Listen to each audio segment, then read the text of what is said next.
wanna go. Johnny wanna stay. Please, Nurse Gibbons, help me. Somebody, shut him up! There, Johnny. You're going to be okay. Doctor, what are you doing? I thought this was supposed to be minor shock therapy. You're not here to ask questions. You do what you're told, and that's all you do. Now, my friend, I'd like to think of the big picture. Too bad you're not in it. No!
You know, you're always bitching that your newspaper assignments aren't challenging. Yeah, but... I didn't say I was through. Did you see me pause? Huh? Did you? What am I, flapping my mouth so that I can fly away? Huh? Mr. I'm so damn good I don't have to even bother completing my articles? You had 2 days to finish that restaurant review. 2 days. So where the hell is it?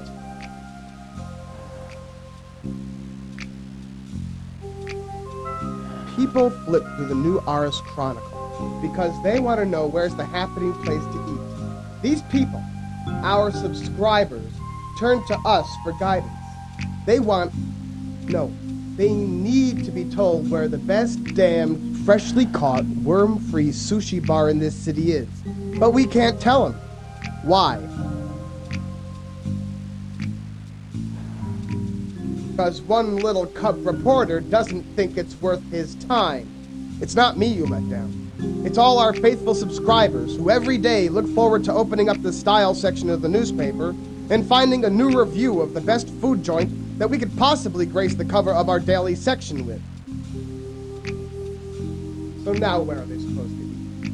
At the restaurant we reviewed yesterday? Oh, you would love that, wouldn't you?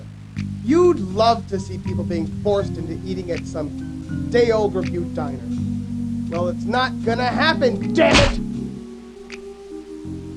The only reason we don't print a new restaurant review every day is because lazy, lint-picking entrepreneurs don't have the brass cojones to build them fast enough! Damn it, I'll build them my goddamn self if I got them. Now, you son of a stooge, don't ever bitch to me that your assignments are too easy when you can't even get them done!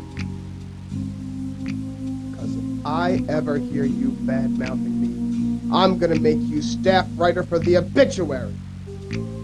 The only reason I'm not canning your hiney for the week is because Steve is sick, and I need some ass-kisser with a pencil to interview Victor Ambrose.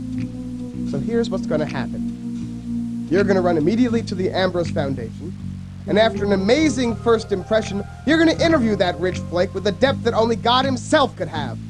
In addition, you're gonna hand me that Skyline restaurant review, and it's gonna be so damn detailed, it'll be one step short from printing their goddamn special sauce recipe. Wait. You mean I get to interview Mr. Ambrose? The Victor Ambrose? Take a Q-tip and rub the wax out of your ear so I can stop repeating myself. The answer is yeah. Now stop thinking what a great guy I am and get the hell out of here before I get angry.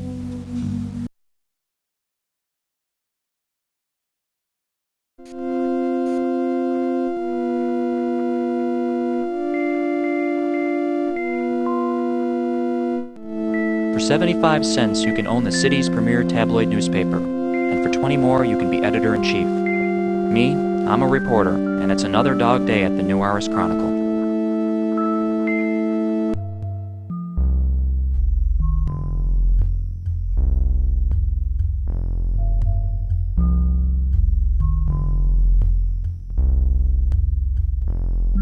More mousse than hair, more sweat than deodorant. Hallmags is a man of many shortcomings.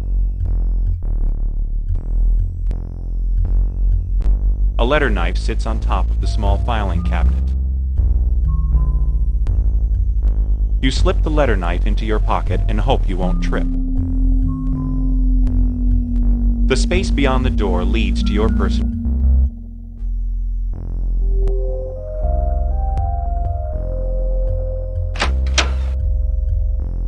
The space beyond the...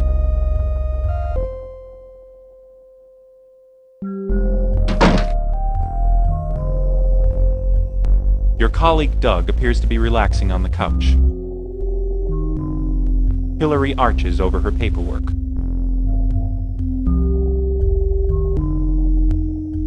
Hey, heard you're getting chewed up by Mr. H again.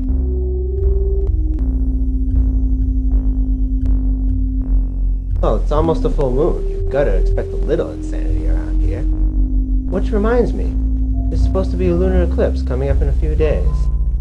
You know, I've never actually seen one.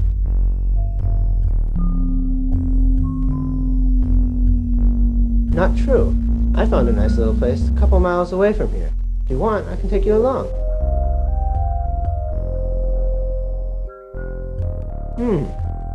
Not a bad idea.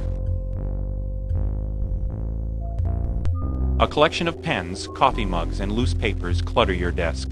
A notepad sits between the monitor and the cubicle wall. You grab a pen and your notepad for the upcoming interview with Victor Ambrose. The dartboard has seen altogether too much use.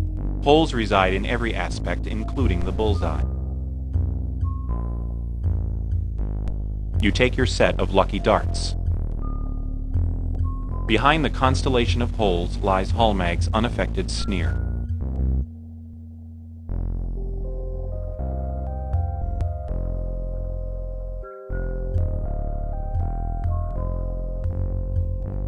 She smiles at you as you approach. He must be in a good mood. He didn't yell at you. Did he give you another crappy assignment this time? I can't understand it. Just a couple of years ago you broke that big story about Steve Lawson embezzling police money. And what happens? Hallmegs follows it up with another crappy assignment? You were the hottest commodity. Tim, that's not nice.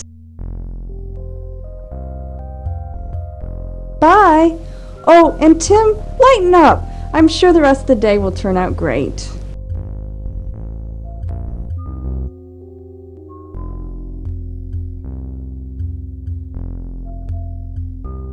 A large revolver.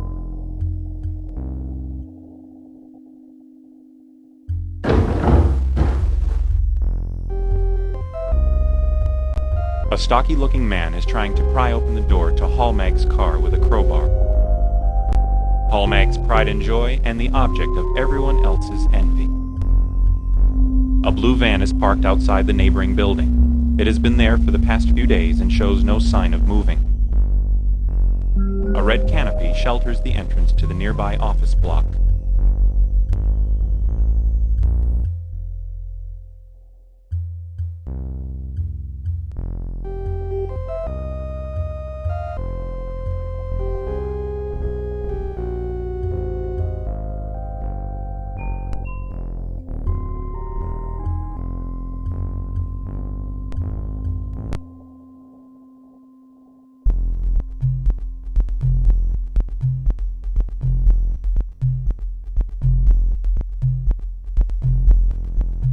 You take the subway to the Ambrose Foundation.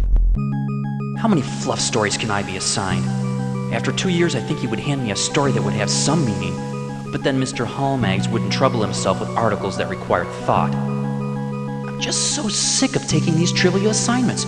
I should be covering the river riots or the rise of crime in the inner cities.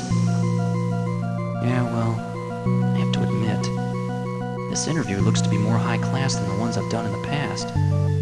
I mean, here's a self-made entrepreneur who's accumulated millions of dollars when he was practically still in diapers. And his hobbies are impressive. Senior judge of the Dab and Wine Tasting Society and founder of the Helping Brushstroke Club, which has not only given art supplies to poor inner-city schools, but they've also provided a gallery for troubled teens to display their work. I think Victor tries to outdo himself with every charitable project, and did his last one outdo them all. Building a free psychiatric hospital for the mentally disturbed? That has to impress even the most callous cynic. I just wonder how Hallmags was able to book an appointment with him, especially considering the reputation that Chronicle has.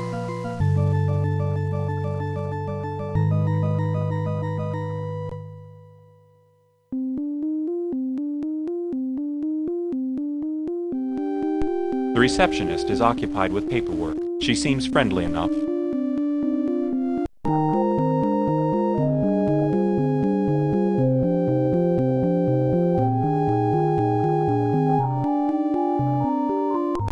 The receptionist looks toward you as you approach her.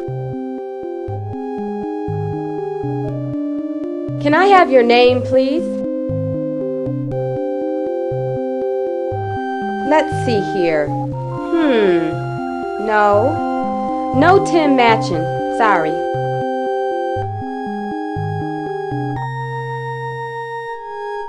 I checked the book twice and you're not on the list. I'm sorry, but I don't believe there's been a mistake.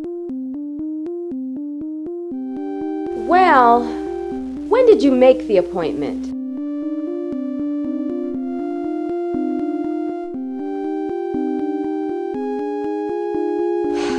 That would explain it. We had a temp here a few days ago who left the place in shambles. Let's just say that the only thing she could file properly was her fingernails. All right, here's what I'll do. I'm going to squeeze you in right before his next appointment. Mr. Ambrose should be here already. It's not like him to be tardy. Why don't you just relax for a few moments until he arrives?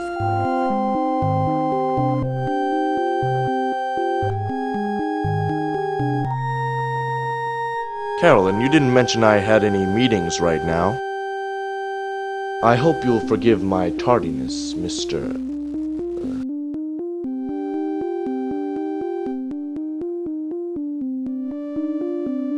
It's possible. Why don't you step into my office?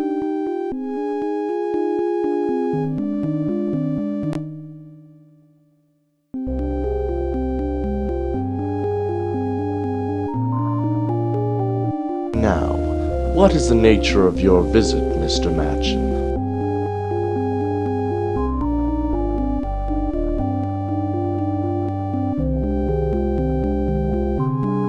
Where are my manners? That would be fine, Mr. Matchin. But excuse me for a moment while I go wipe my hands. I was feeding my pet.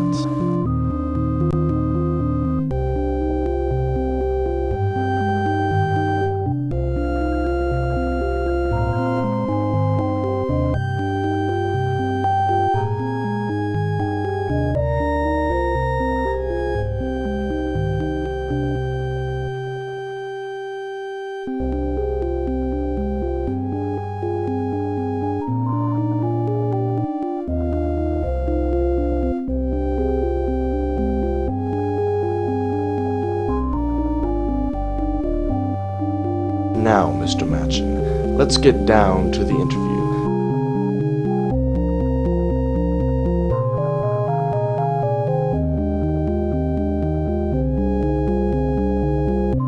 Well, that rather depends on how this interview goes.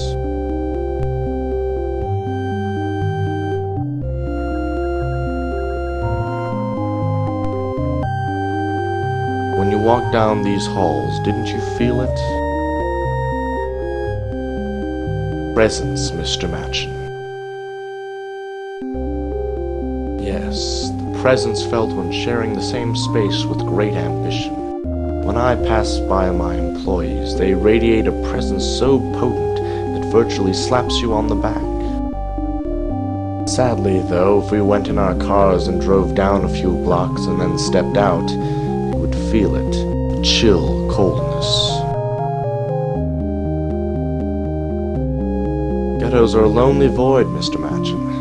You reach out for that drive felt from the human spirit, and when none is to be found, you withdraw, afraid to feel the emptiness, the cold. Look around you and you'll find partially dead drug abusers and vagrants who have only a cardboard box to call home.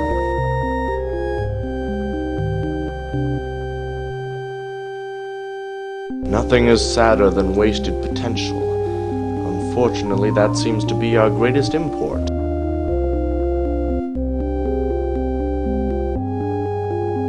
Everything runs in cycles, Mr. Machin. For many years, the government took a very conservative stance. Then it swung towards liberal, and now back to conservative. Have you ever studied nature, Mr. Machin? Ice turns to water, water evaporates to a gaseous form, and then precipitates back to water. Cycles, Mr. Machin. Be they fashion or poverty, they are always present. Mr. Machin, I've made a career of studying patterns. That is why I'm on top. If you follow patterns like those in a rug, they will lead you to the other end.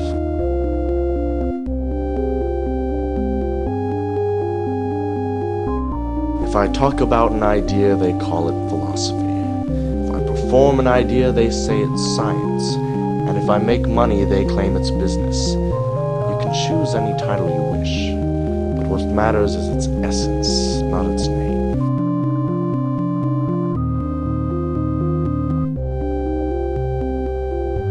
Well, as I previously mentioned, there is nothing sadder than wasted potential, and I fully intend to prevent it. This hospital has often been referred to as a warehouse for undesirables, but I see it as a first step towards progression. I feel my actions and my work represent me far better than I could tell you.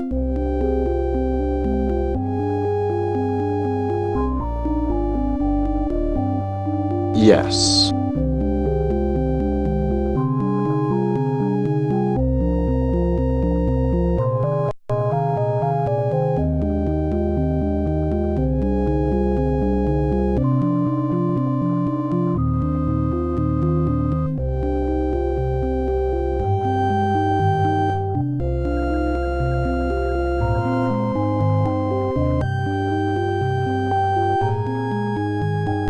Victor sits at his desk looking through some forms.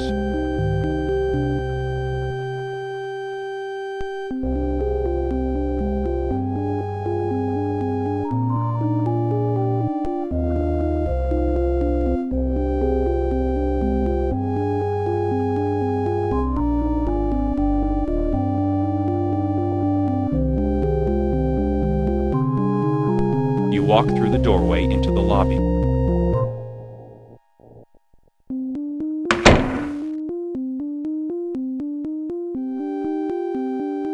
This cardboard box must have been recently dropped off by the courier. On it, a label reads, Paper Product. A long, dull letter.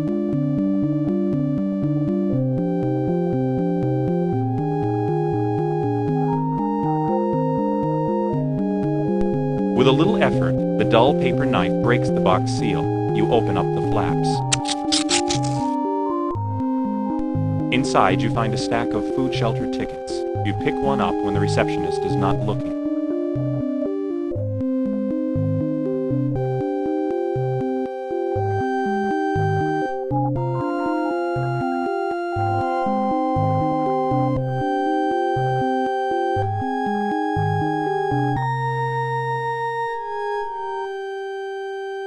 You leave the lobby and enter the subway.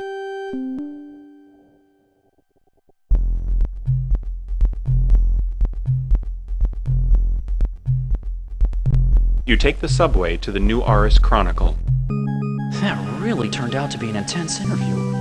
I think Victor's enthusiasm is contagious because I feel like writing a top-notch article. Of course, if I did, Holmegs would be sure to chop down my article to a little column. Everything's one column. That way he has room enough for the trashy articles. I don't have room enough for an article on crime against the elderly, but people's astrological signs need to take up a half a page. Not that anyone would bother writing an important scoop. Look at me. The only life-affecting article I've ever signed my name to was the contract with the Chronicle, and I still have 3 years of it to fulfill.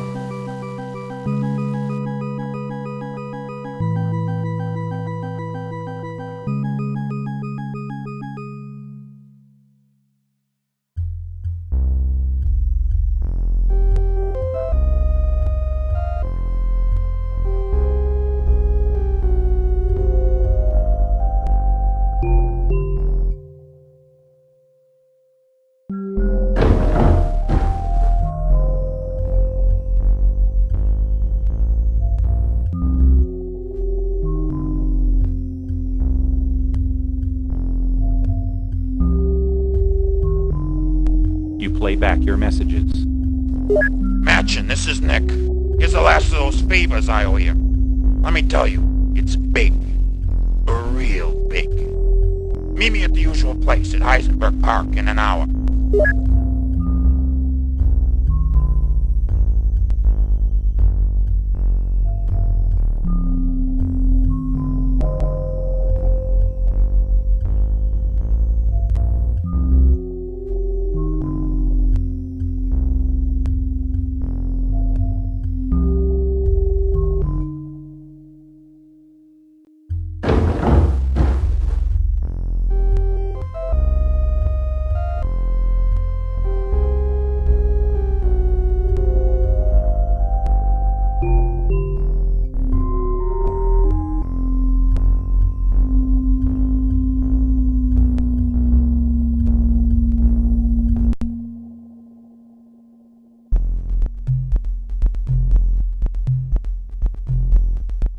You take the subway to Heisenberg Park.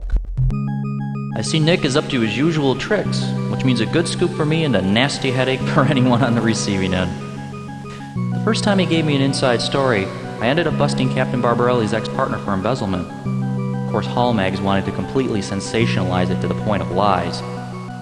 Well, at least people knew I was the one who cracked the case, even if the story didn't turn out the way I wanted it to. The hardest part of all, though, was turning down those offers from Global Today. How was I to know they were going to offer me a job?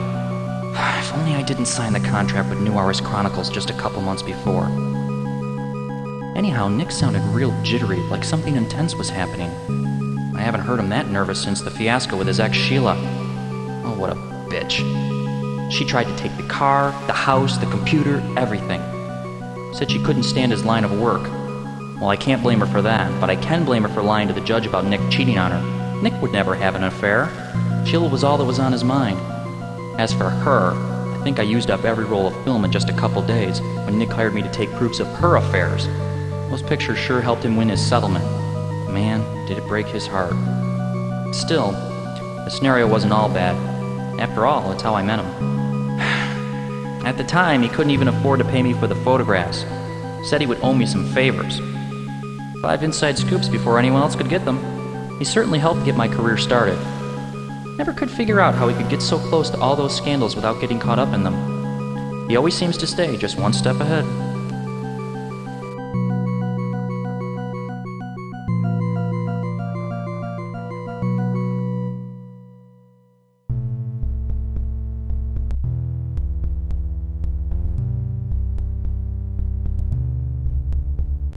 You stare at the ravaged body in disbelief. It's Nick. Deep slashes checker his bloated torso, as the ground is littered with appendages. A hand tries to clasp the broken remains of a cellular phone. Nick?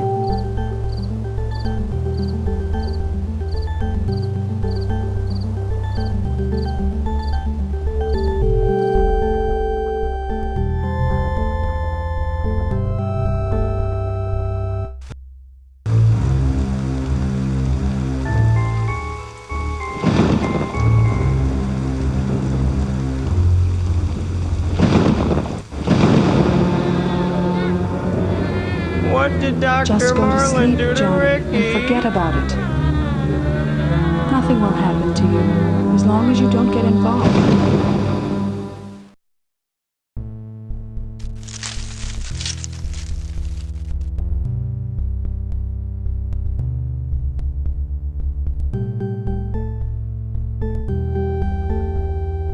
You grab the man by his jacket. Ouch! Hey, man, let up! What the hell are you talking about? I didn't kill him. He was dead when I got there, man. Look at him! He's been ripped to shreds. I don't have the strength for that. Hell, I don't even have a knife. Look, it's simple. I heard this noise, see? Yeah, it sounded like growling or something. It was really weird. I went over to check it out when I found your friend dead. I'm telling you, man, that's all there is to it. Somebody had it in for your friend.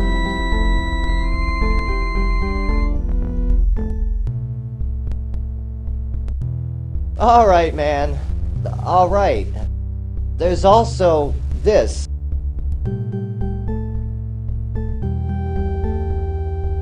Yeah? Hey, it's a living. Anyhow, I'm getting out of here before the cops come. Better watch your back, pal. Around here, death always rubs off on people who get involved.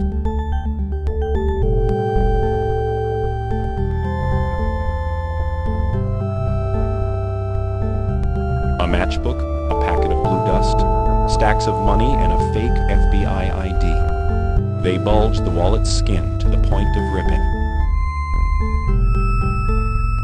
Nick's best fake ID yet. With a blurry picture and an official signature by the fictional federal agent Sykes, this ID is sure to fool most. The match's body is made of fuzzy cardboard that droops even before you strike it. The bottom of the matchbook reads, Last Chance Bar. The wooden bench used to be a comfortable place to relax. However, it only supports rotwood nowadays.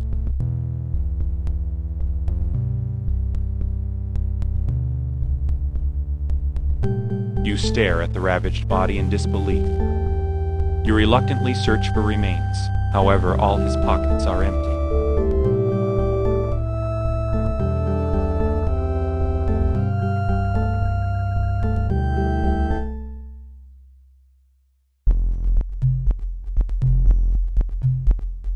You take the subway to the Last Chance Bar. Bastards! I can't believe Nick is gone. What kind of a sicko? In the middle of the day, I just can't believe it. Nick was so paranoid he would check behind himself in a phone booth. Being that careful is what always kept him alive. Till now. The way he was killed. Shredded like a cat toy. Who could do that to someone? They say that a killer's on the loose. Nick's murder couldn't have been random. If only I knew what Nick had to tell me. If I can find that out, then maybe I'll find the killer. Let's start with this matchbook. Last Chance Bar. I've heard of that place. Real seedy, bad part of town. Why would Nick hang in a watering slump like that? Why are these blue crystals all over the matchbook? Doesn't smell of anything. I don't think I'm gonna venture a taste, though. Well, maybe I'll get some answers at that alcohol shack. Hopefully someone there knows what happened to Nick.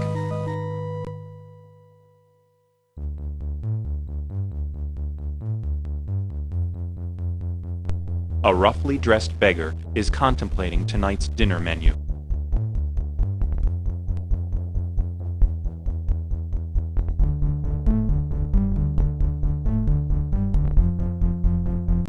I'm busy. Do you mind?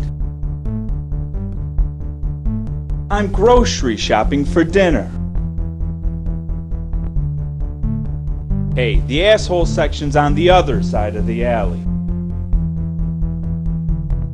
Take it up with the management.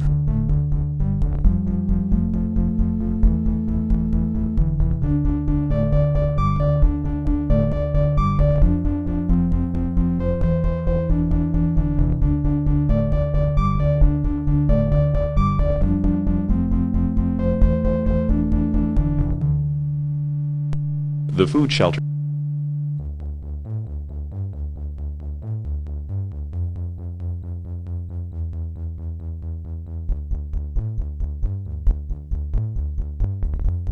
I'm busy. Do you mind? Hey, I dine alone.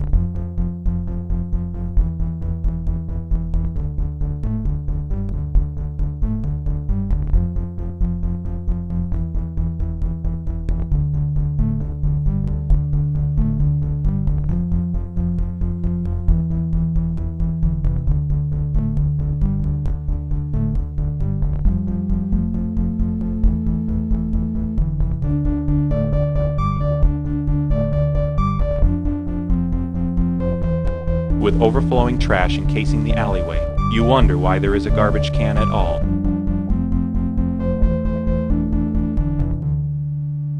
You climb down the steps.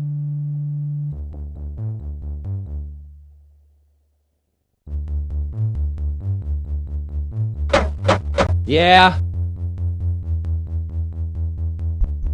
How about giving me the password? That's not it. Not it either. 3 strikes and you're out.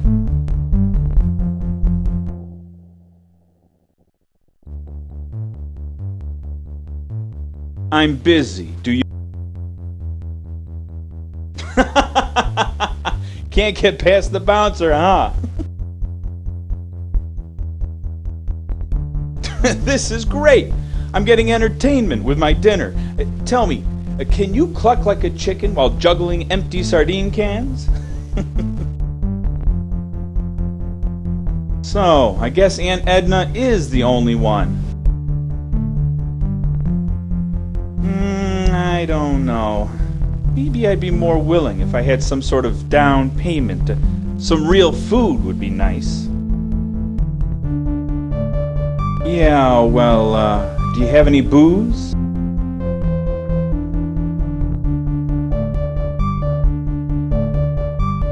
But did you at least bring champagne?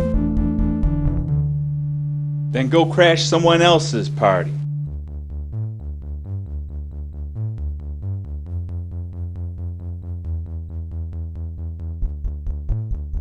Beautiful. Hey, just tell the bouncer the truth is out there. Oh yeah, and don't forget to slip him some green. You climb down the steps and reach a door.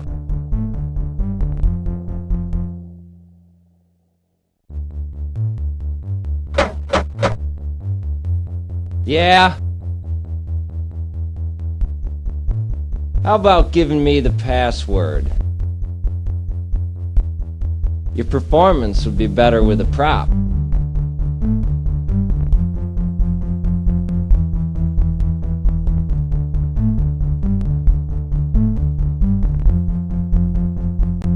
Your wallet contains your...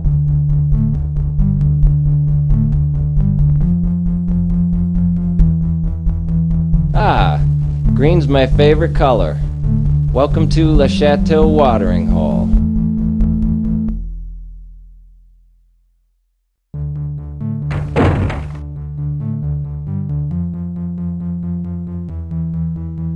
A rough man throws steel-tipped darts and sneers at the board when he misses. The bouncer keeps a watchful eye on the incoming patrons while weeding out those who don't belong. Several wobbly stools line up before the bar.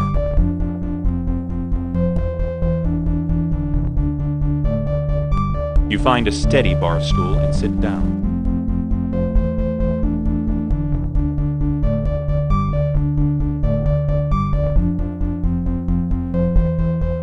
Can you play darts, loser?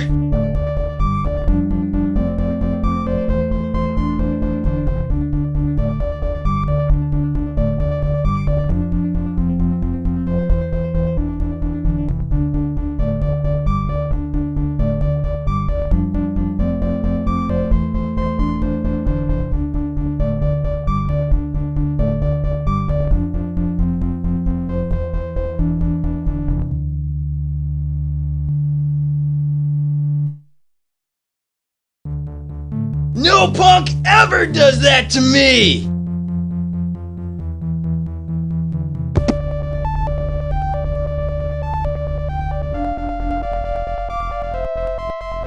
Hey there.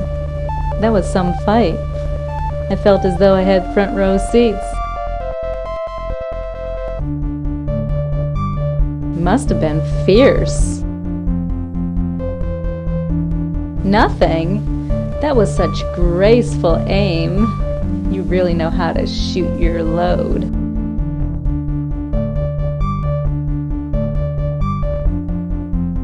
Well, how about we go back to my place and find out? Spoken like a true gentleman. Fair enough.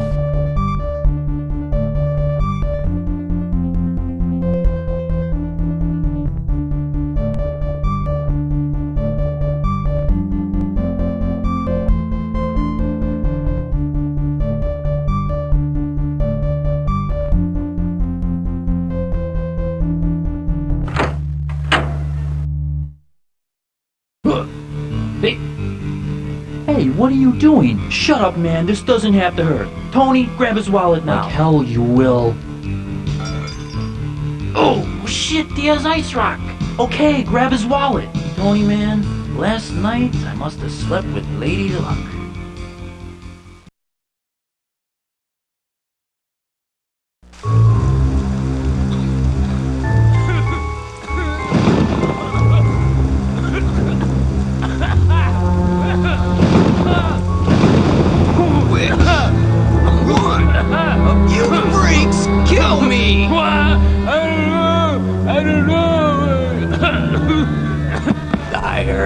So, how many more must I kill before one of you talk?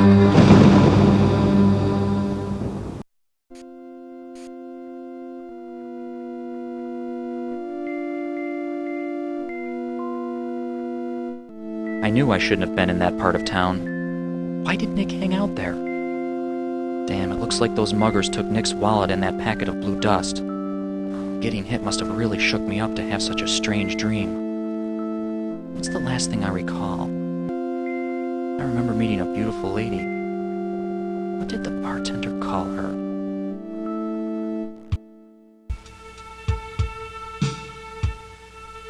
What? Jessica? Where am I? You're in my apartment. Can my head feel any worse? What happened? After you left the bar, you were mugged. When I walked outside, you were bleeding in a ditch. So I brought you back to my place.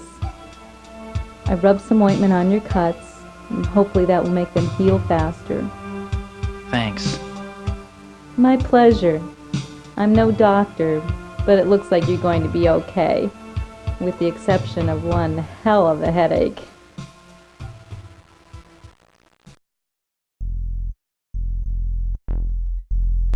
You smile and start the conversation. Well, I'm not sure what to say. Enjoy doing? Who has the time? Well, I've always been fond of the simple things.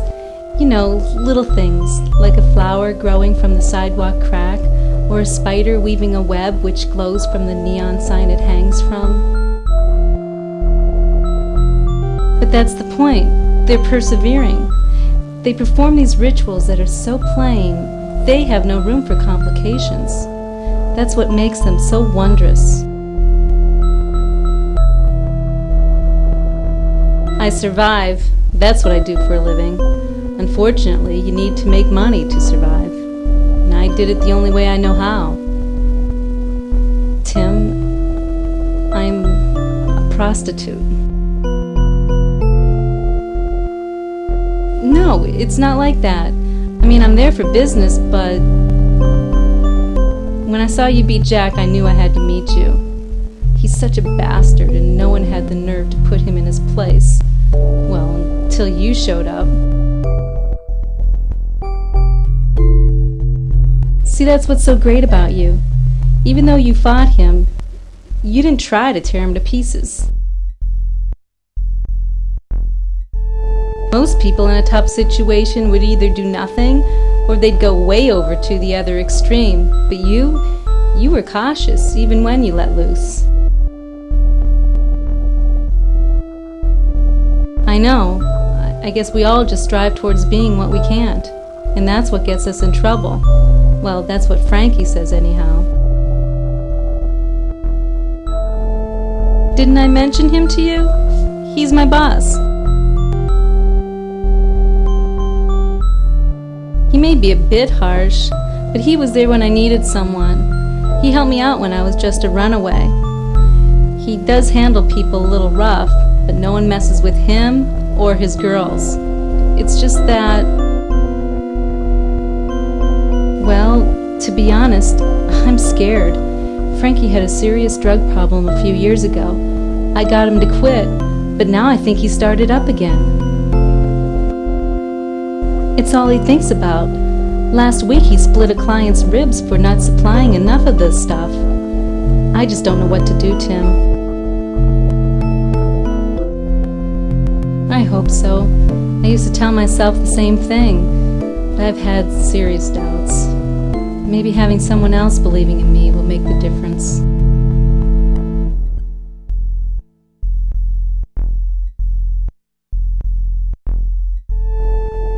Please, just mentioning the name puts a lump in my throat, but maybe you should go there and report your mugging anyway.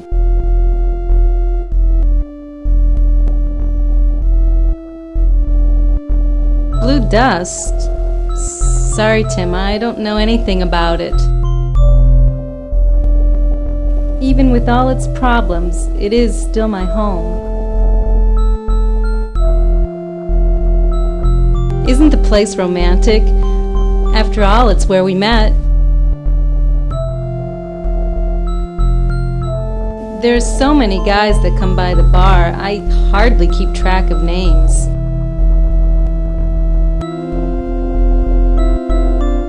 He's the third bartender we had in 5 months. When situations get rough, bartenders always seem to get in the middle. Maybe that's what makes them so easy to talk to. Unfortunately, that's what also gets them killed. Well, he has the strength to take care of himself and the bar. And he isn't so bad. In fact, he's probably more human than some of the regulars there. I have better home videos than his cheesy programs. Oh, those bastards, dumping toxic waste into our waters. Just makes me sick thinking about it. That's the classiest restaurant in town. I heard just the tips alone can cost a small fortune. Wouldn't it be nice to go there? That trashy tabloid newspaper? I read it all the time. I just love their crazy stories.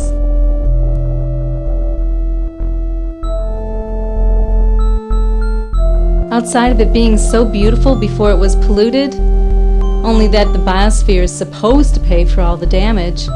But I'll tell you, Tim, there's no way it can pay for all the lives it's ruined. Biosphere 3 has flowers that are blossoming over what once was toxic ground. I'd like to think that life can be like that. Here we are. You got mugged, and I'm having trouble with Frankie. But maybe some good will come of it. There could be a reason why all this is happening. Jessica, What did I tell you about not checking in with me? And who the fuck is this? You don't have an appointment. What do you think, we're running a fucking charity?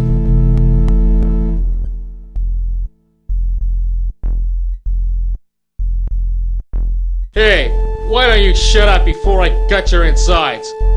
Where the hell is my machete?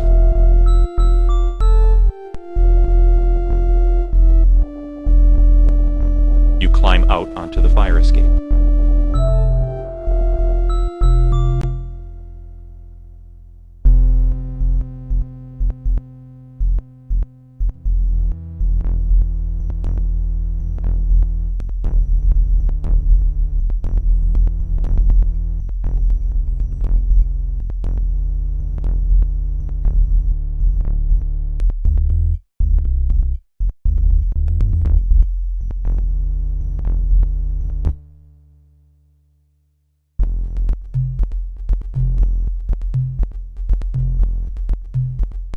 You take the subway to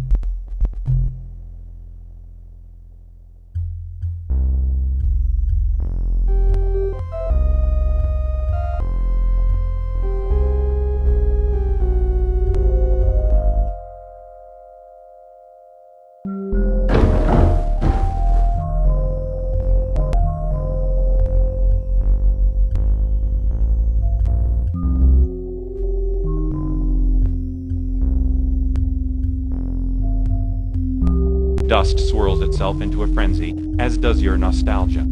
You can still get a whiff of the printing press smell of the first article you ever placed in here.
You take the subway to the New Aris Police Department.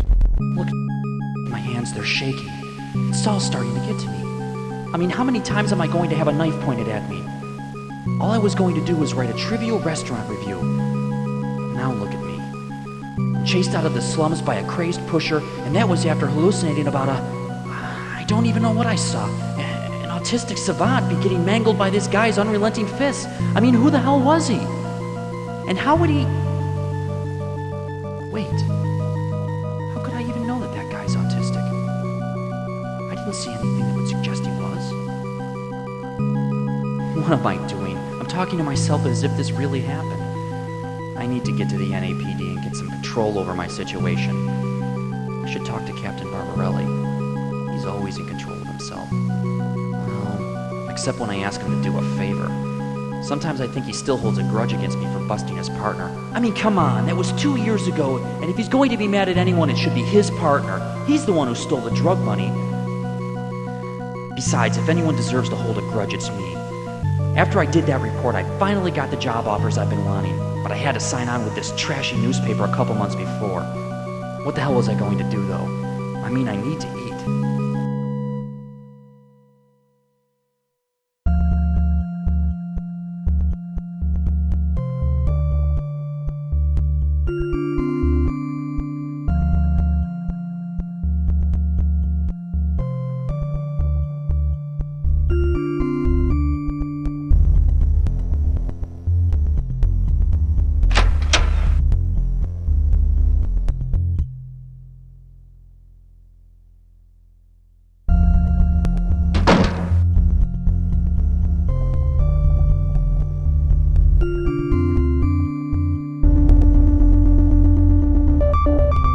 seems annoyed at your approach.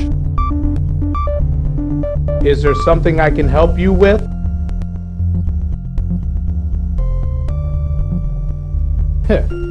You and everybody else around here.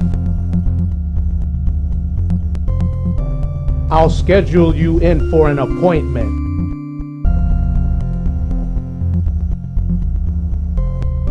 Matchin? I've heard of you. Barbarelli's mentioned you once or twice.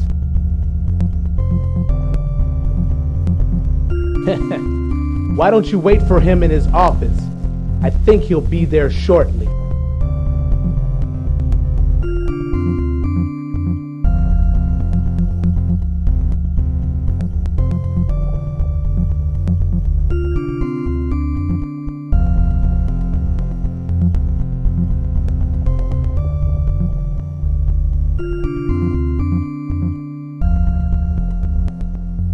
You walk down the corridor and enter Barbarelli's office.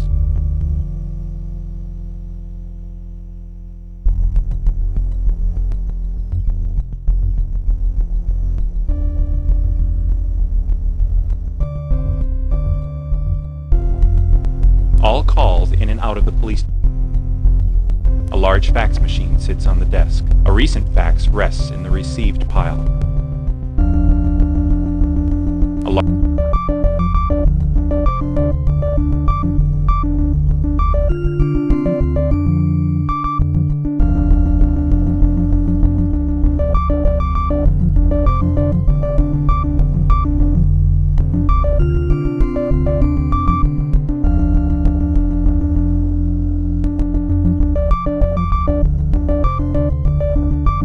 A black leather couch sits underneath the bookshelf. A giant cluttered desk sits on the far side of the room.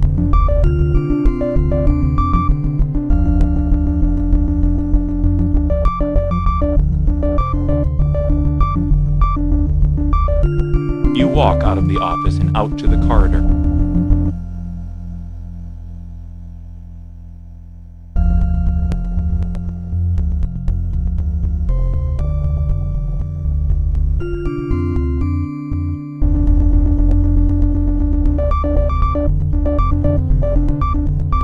You open the doors and leave the building.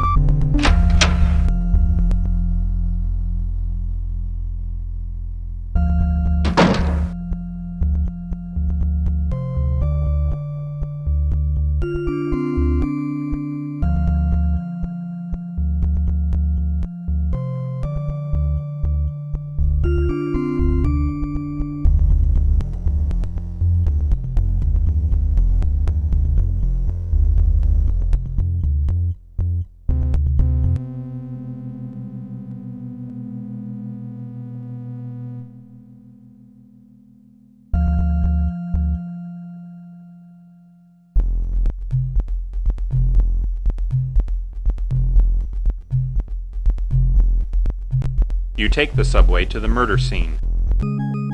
Every year, the urban underground downtown area becomes more and more decrepit. Now it's reached the point where I can't tell what's more run down, the people or the buildings. The city certainly has found a way to deal with it. Hey, just build a new foundation over the condemned buildings. Then build beautiful sky-rises and businesses on top of the foundation for the well-to-do. And as a bonus, they don't even have to see any of the poor that live below. How long will that last, though? I mean, half the gangs down there spend their time trying to whittle away the foundation that lies above them. In another few years, these metropolitan buildings might collapse.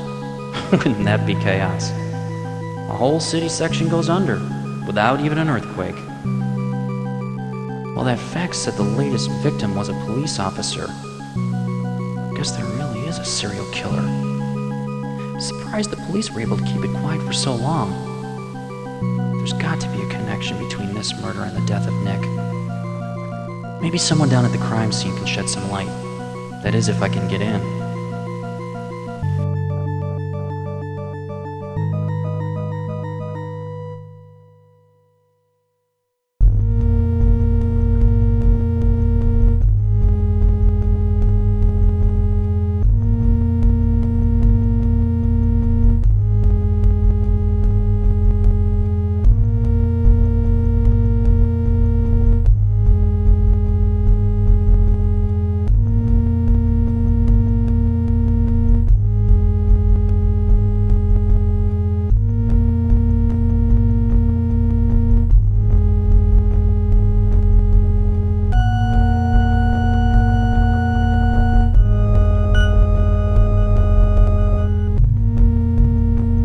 Sorry, can't let you in here.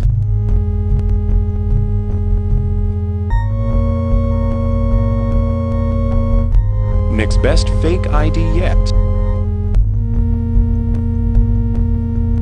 Your ID seems convincing enough to get the officer's attention. Okay, go on in. You enter the alley.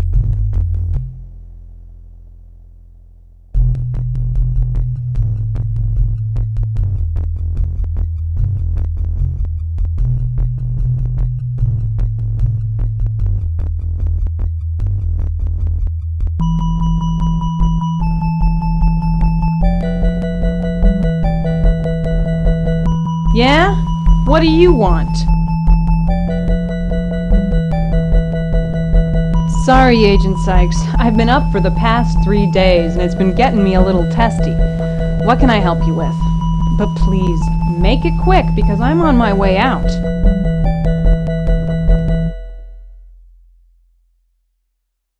Officer Rizzo was on duty when she was murdered. She would patrol the area and clean up the local trash, if you know what I mean. Look, I'm not sure what she was doing in this alley, but I do know she died violently. Something, and I don't mean human, leapt out and slashed her. She most likely bled to death within a few minutes. Yeah, I mean as in she looked like some damn jigsaw puzzle by the time the killer got through with her. There were huge incisions across her face and upper torso. This killer is sick. I mean real sick.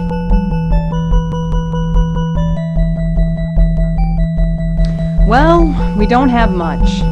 3 other bodies like Rizzo's have been found in the last 48 hours. We even found one over at Heisenberg Park a few hours ago. Unfortunately, no. We found his body so mutilated that it was unrecognizable. He didn't even have any ID on him, which makes me wonder if he was robbed. We'll try to identify him through his dental records.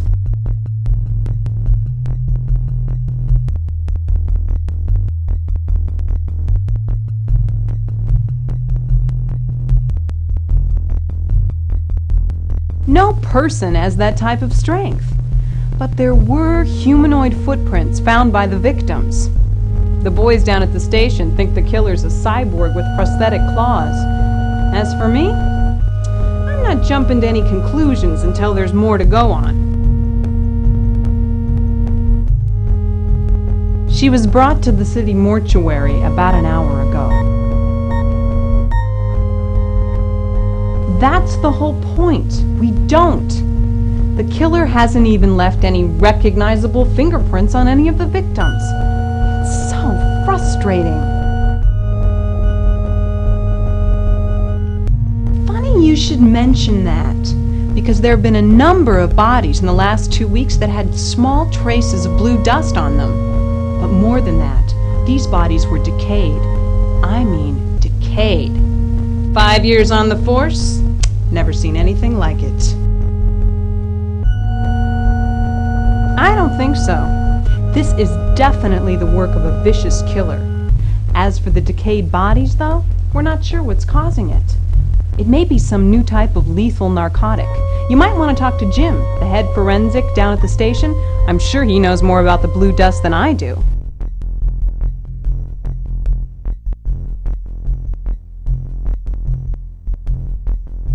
It's a great place to keep a forensic busy.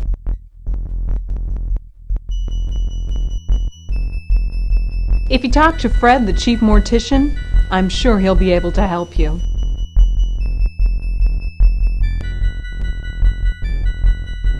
He's usually a no-nonsense type of guy.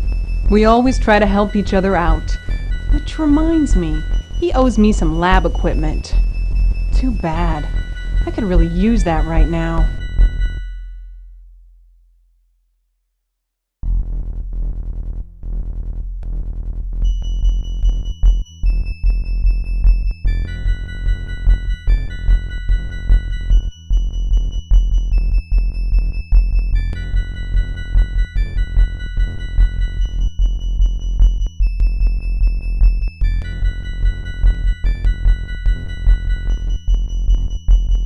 You exit the alleyway.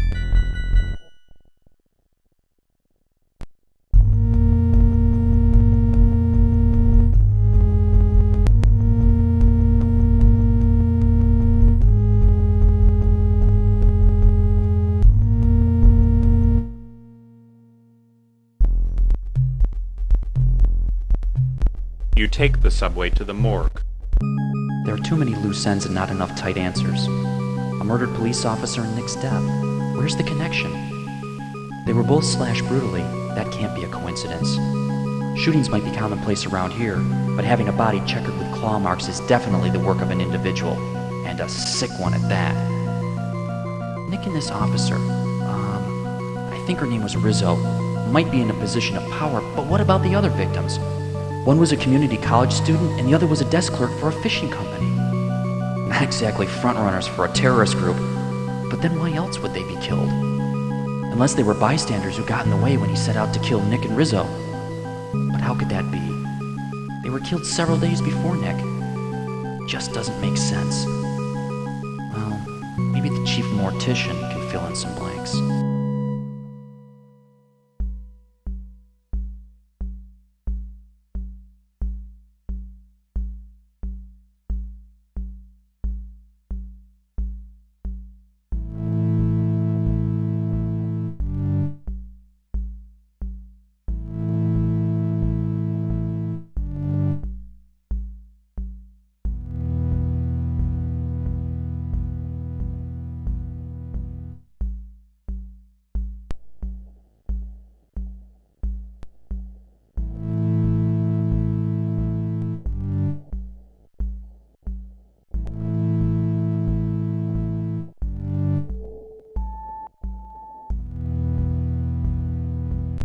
As if you opened a tomb, flat, dry air escapes the mortuary and disperses into the atmosphere.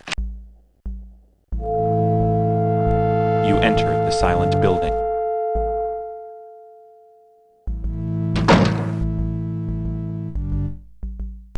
Cleaning fluid a la carte, there is a diary resting on top. It offers you a drink, but you decline. It offers you a drink.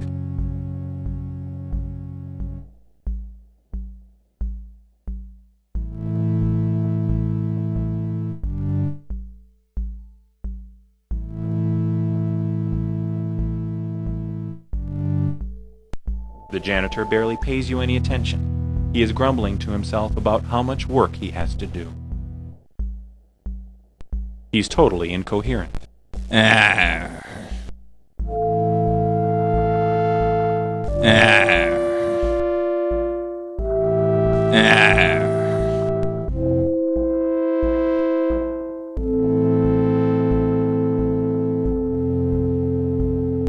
You exit the morgue.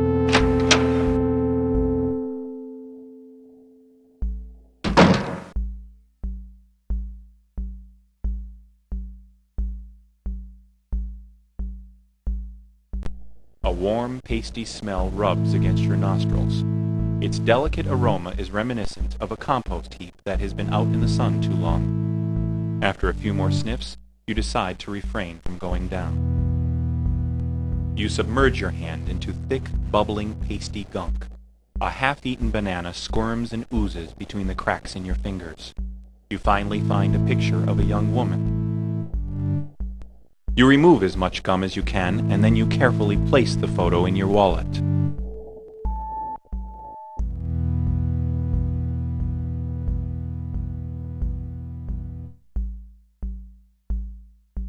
As if you opened it, you enter.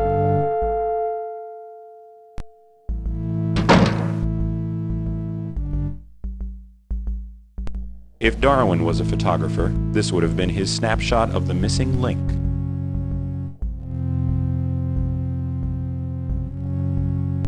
It seems you've gotten his attention. Thanks. I've been looking for this for weeks. Please allow me to help you. I'll get Fred.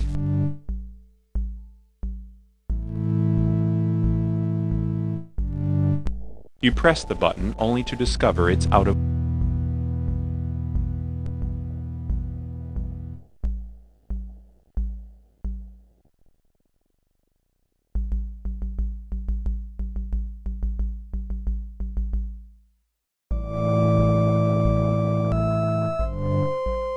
Ah, you must be Federal Agent Sykes.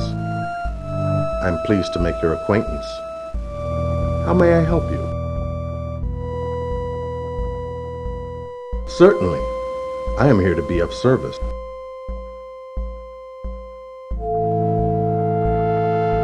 I see you're a very perceptive man, Mr. Sykes. We found traces of blue crystals on some of the bodies. No, these bodies were not slashed. They were decayed. I wasn't sure what the particles were, so I sent them down to the forensic lab for analysis. You must know that I have received 5 bodies this week related to this killer. I'm in a very serious business, and I'm telling you, this is as serious as it gets. She was so cut up, I felt that putting her in a regular locker room wouldn't be right. She's on floor 7. That's our special floor. Now, if you have any further questions, I'll be happy to answer them. If not, I'll be happy to take you upstairs.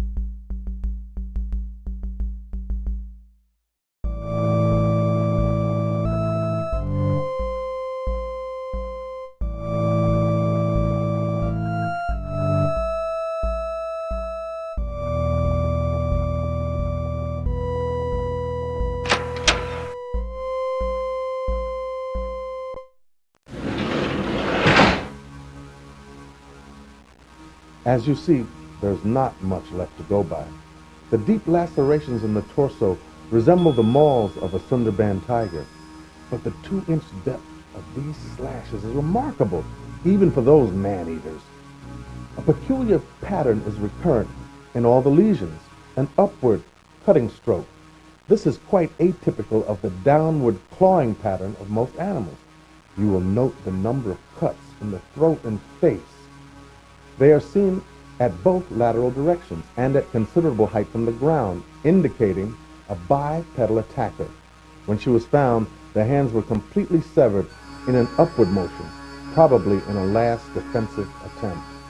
Really quite brutal.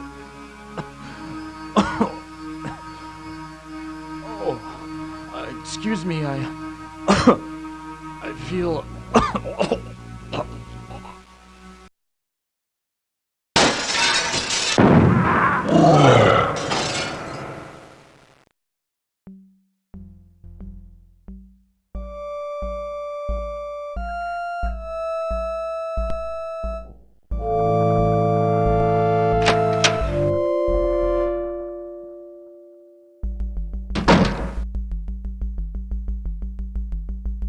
Splotches of blood collect around the mortician's body.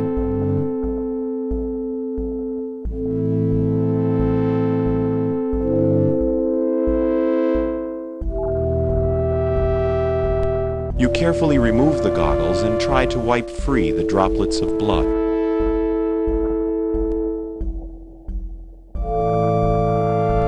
Splotches of... The lockers have been ripped open with great force. The body inside has been nabbed. The shattered windows used to be heavily barred so that people couldn't escape, but the only customers here are ones who have already passed away.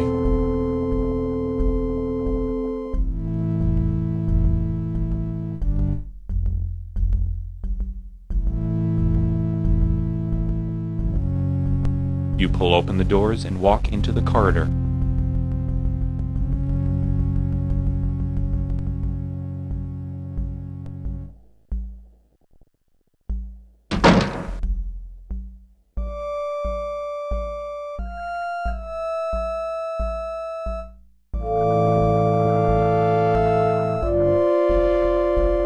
You rush down the stairs and out of the building.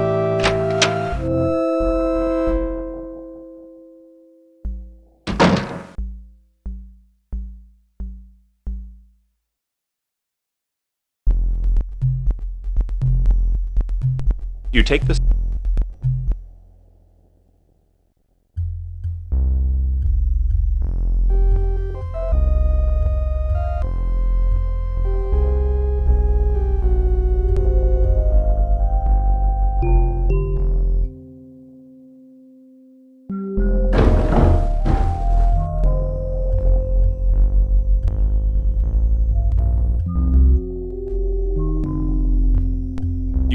all your loose pens and put them in a mug. A collection of pens, coffee mugs, and books reside on your desk. The month-old wad of gum is the perfect hiding place for your... After several minutes of twisting and scraping, you manage to separate your key from the taffy-like gum. After seeing what was left of Officer Rizzo, I just had to get out of there. The room was spinning as fast as my stomach. I just couldn't handle looking at that corpse. All those pieces of her. It was like the son of a bitch was trying to sculpt her into a piece of artwork. What the hell happened while I was gone? I scanned that room when I first walked in, and I certainly didn't see anyone crouching in the corner. This guy works quick. He didn't have more than 2 minutes before I entered the room again. How fast do you have to be to pull that off? Fast? How about inhumanly strong? Those were metal bars over that window. It would take a pull tractor to pry those free. And he pulled them back like it was tin foil. The way I see it, the killer slammed the body tray into the mortician and then grabbed the dead body and broke through the window to his escape. Which all makes sense if it weren't for some huge gaping questions. Like, why would anyone steal a mangled body? Are we talking a cultist here? Or maybe someone with an extreme fetish? Even so, that wouldn't explain how he could jump several stories without splattering. The only thing I saw outside that was disturbed was the open manhole. If only I was in that room when this all happened.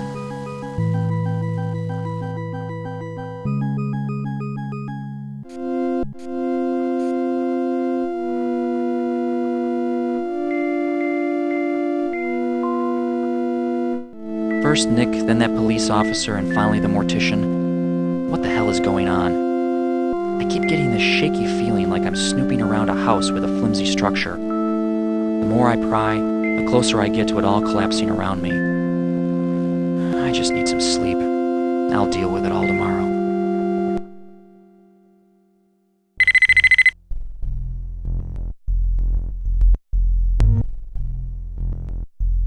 You activate the phone. Hi, Tim. Jessica, hi. How did you get my number? I checked your wallet out when I brought you back to my place. Oh. Listen, I wanted to apologize for Frankie's behavior. He really isn't a bad guy. Oh, I'm sure he isn't.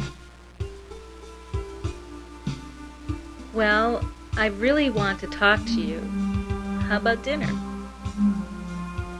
Well, okay.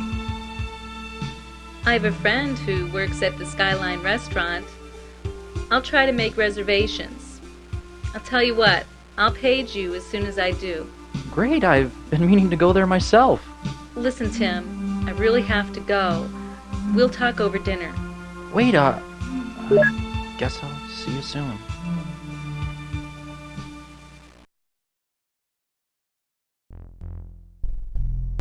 Like an infant, the beeper is small in size and large in voice. You check and make sure the battery is fully charged, then put it in your pocket.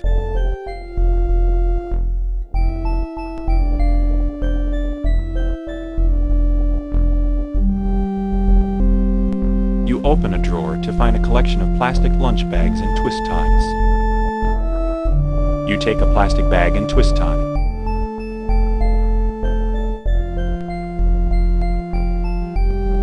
A narrow bookshelf sits between the closet and hallway doors. You open the door. You walk outside.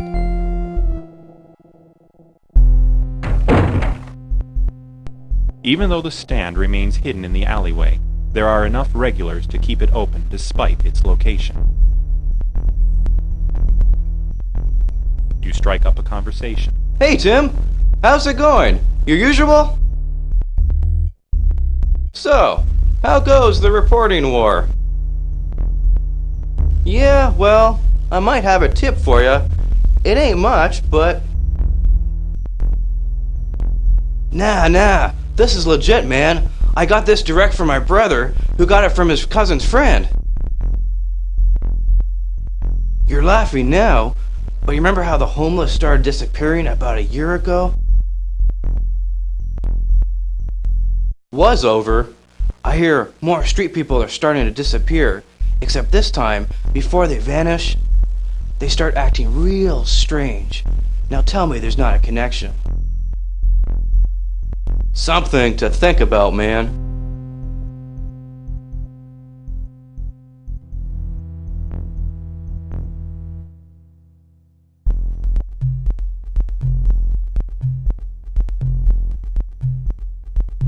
You take...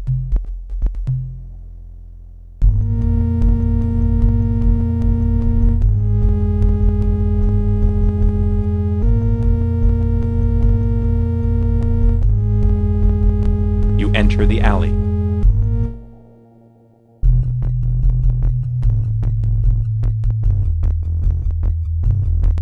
You put on the goggles.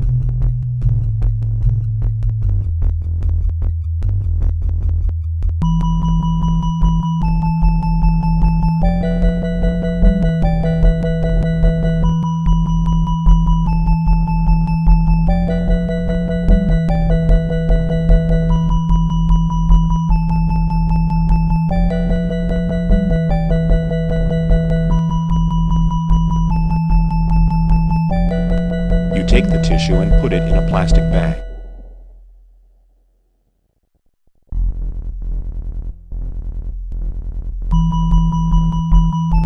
You exit.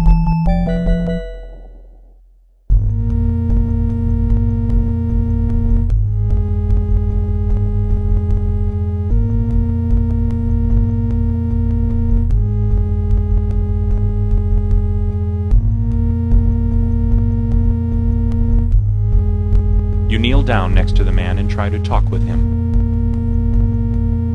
You know what I like most about visitors? Nothing. So scram.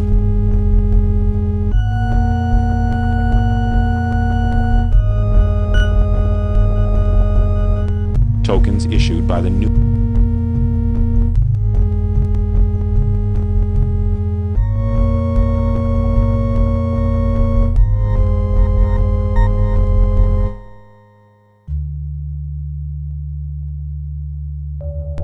You buy a handful of tokens and hope they last until your car is fixed.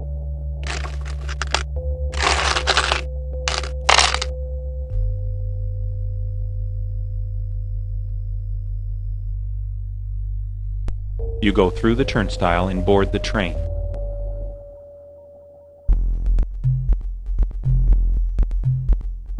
You take the...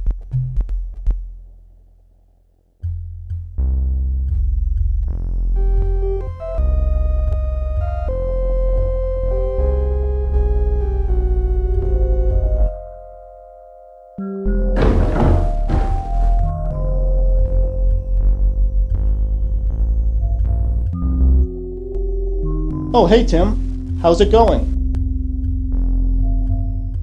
Well, I've been looking for that article we did on the Rubin Corporation last week. Do you have any idea where it is?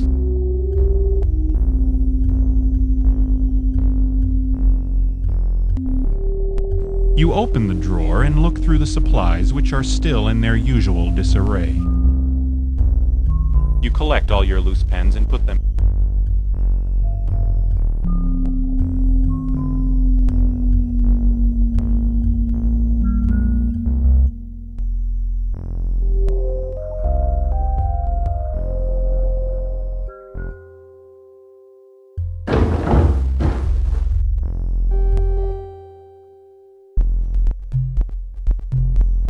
You take... I had a hunch there'd be something at the crime scene. I mean, with this killer thrashing all about and pieces of the body found everywhere, there was bound to be some evidence strewn about. I knew their search wouldn't be thorough enough. I finally have something tangible, something I can work with. I've got to get this organic sample to the NAPD forensic lab for analysis. That means I've got to go through Barbarelli. I hope he doesn't give me hassle. I like the man, but if he harasses me, I'm going to have to put some serious pressure on him. This is the best evidence I have, and nothing's going to stop me from getting this killer. Hey, just take a deep breath. I picked up some new evidence I needed badly. I mean, things are starting to work out.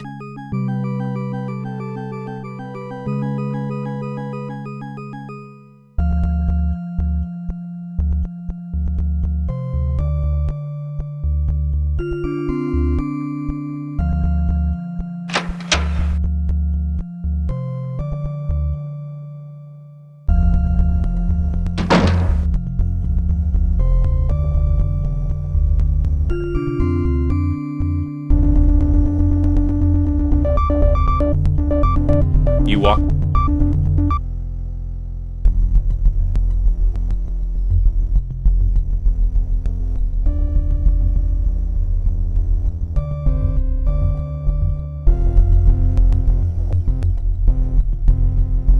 You tape up the fragments of paper.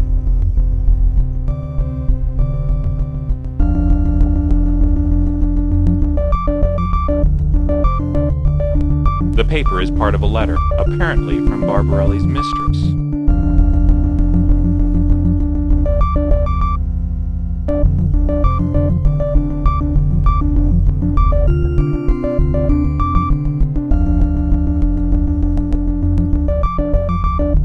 You walk.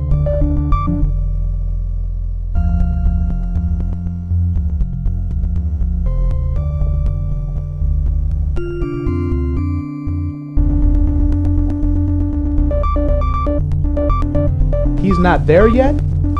Must be running late. Come back later.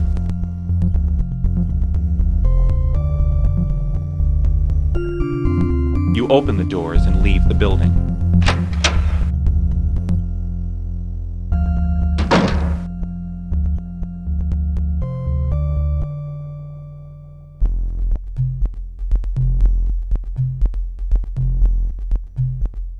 You take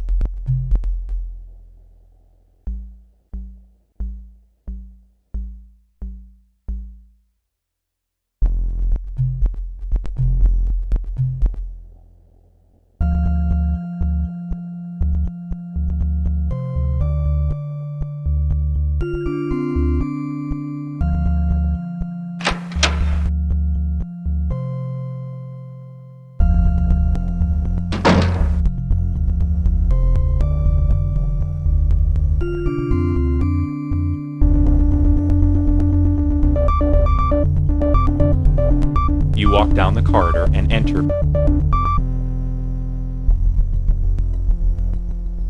A distressed-looking man sits in a black chair, glaring at reports like it's the source of his aggression.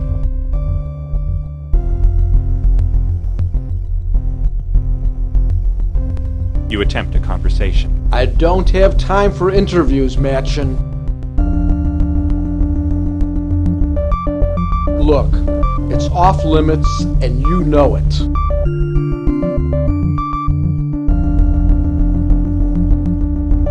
What, are you here to give me a pep talk? What the hell do you want? Matchin, what are you talking about? And what do you know, Matchin?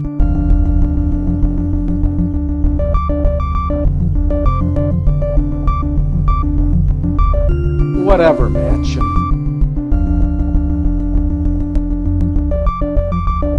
You hold up the letter and Barbarelli glares at you. Yeah? Well, what the hell is any of your business? You know, the last time you said that, you nailed my partner. Get out of my face, Matchin. You attempt.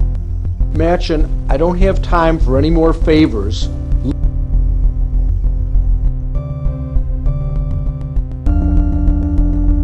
You walk out of the office and out to the corridor.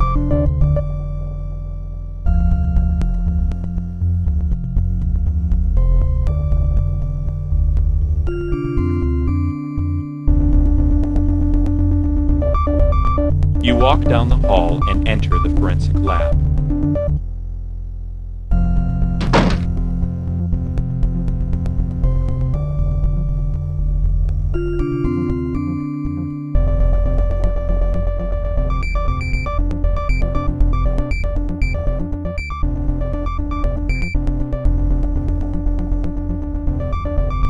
Who would have thought that anything so...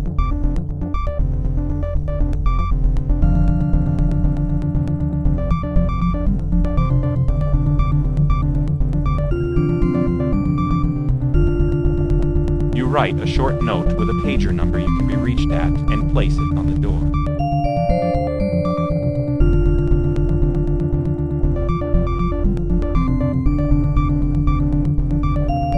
You tape the note firmly to the window so it won't fly off.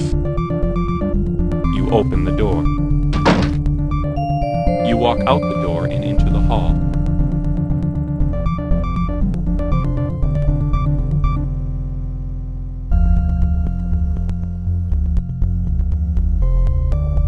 You open the doors and leave the building.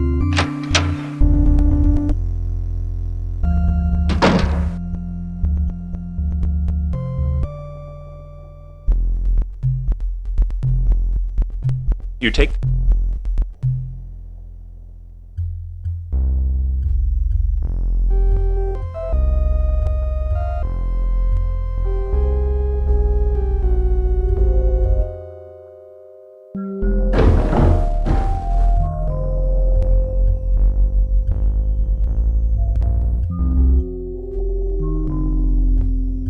You sit down and write the article with great intensity.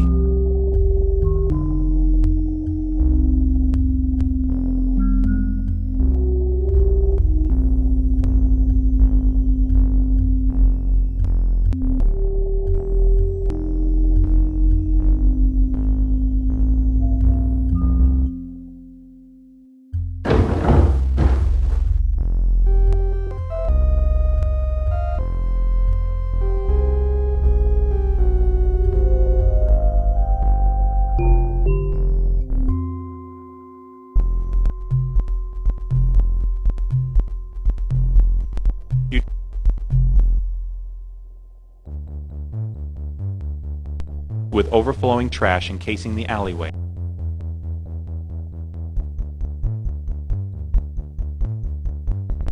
You find a discarded pamphlet that was around the food shelter ticket you gave to the bum.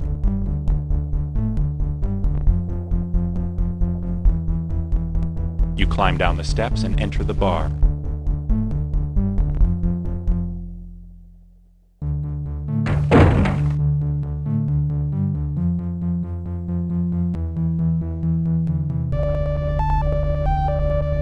Yeah? What do you want?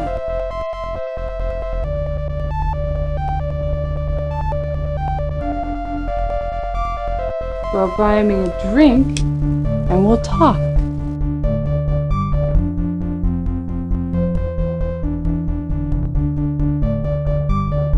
So there is! Whoa. This must be my lucky day.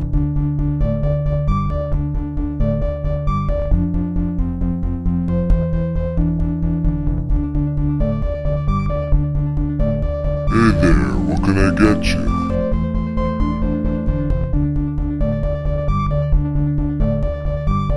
Don't ask questions you can't afford to get answered.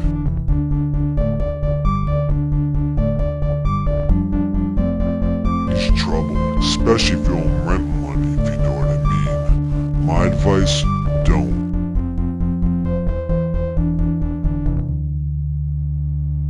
Make the best drinks around, just ask any drug dealer, hooker, bum.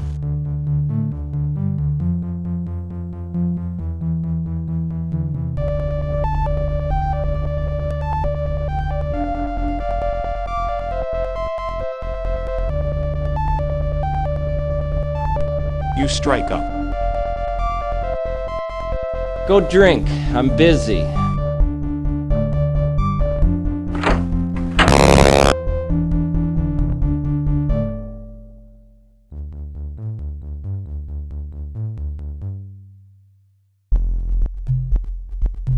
You take...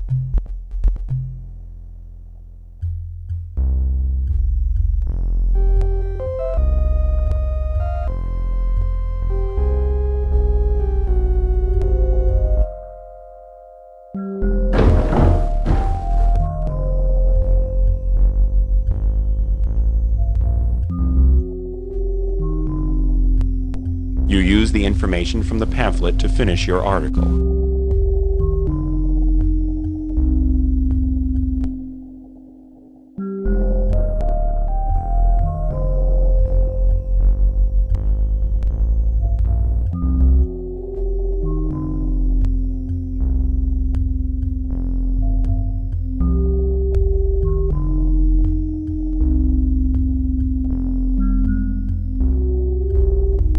Even though the little light is not blinking,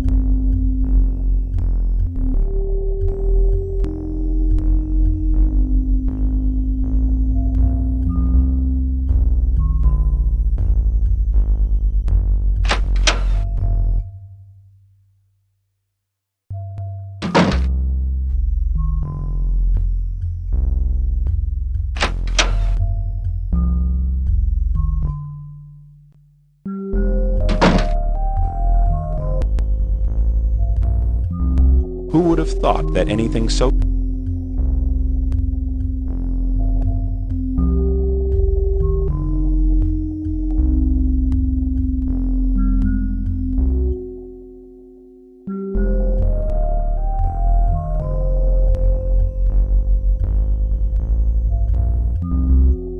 Who would have...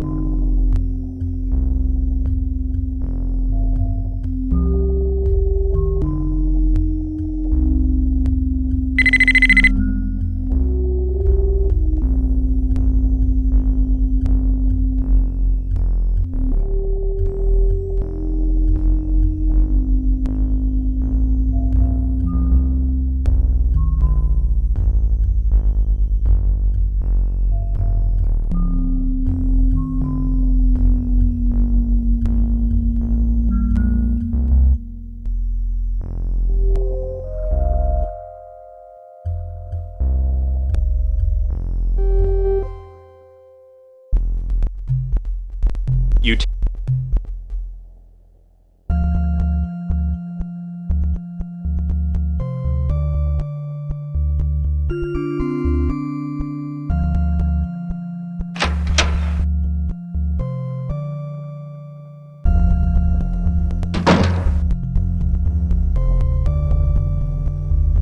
You walk...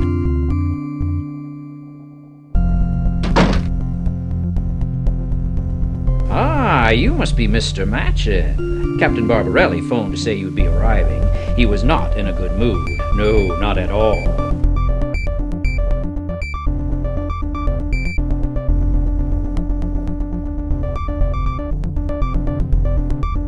My, look at this sample.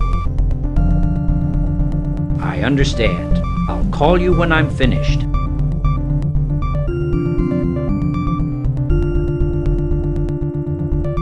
You open the door. You walk out the...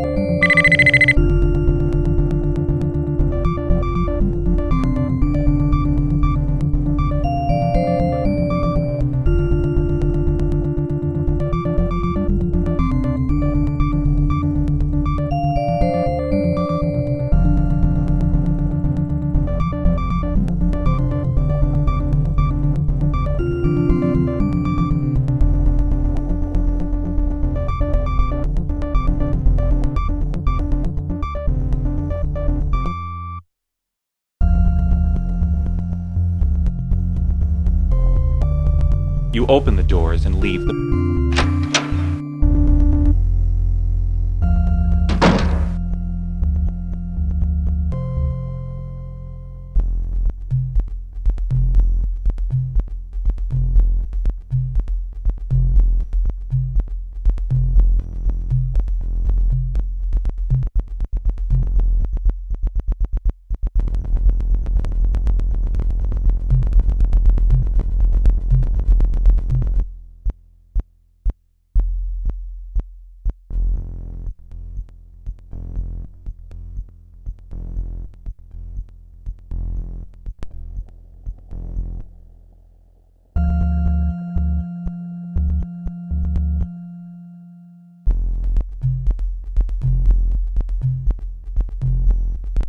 You take the subway to the... They say that dreams are disjointed thoughts, fragments accumulated from the day. So why are mine so linear? It seems like every time I get physically harmed, I revert back to those visions. And every time they're slightly different. That scientist, he takes such obvious pleasure in seeing those savants destroyed. He's afraid of them, afraid of being destroyed by them. I just look at him and I want to stop it all. I want to get in between him and his plans. But I just watch in fear when he attacks those savants. I can feel them breathing, hurting, waiting. Strangest of all, I feel familiar here. Like I know where every corridor will lead. I wonder what Jessica would think of all this. She'd probably help me work through it. If anyone's understanding of my situation, it would be her. With all she's been through, still, most would be bitter in her situation, but she's so giving. I really respect that. And when she saw me lying in a ditch, she took time to help me, even after I told her off. Still, I do get warning bells when I'm with her. I mean, she does have a habit of attracting trouble, and mean trouble at that. Do I really want to get caught up in this situation? I always think no, but the way she watches me with her soft, tranquil gaze, any problems I have seem distant.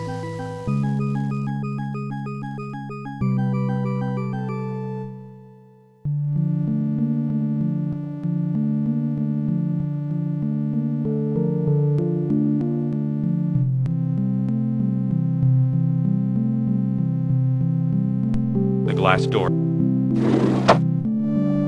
You go.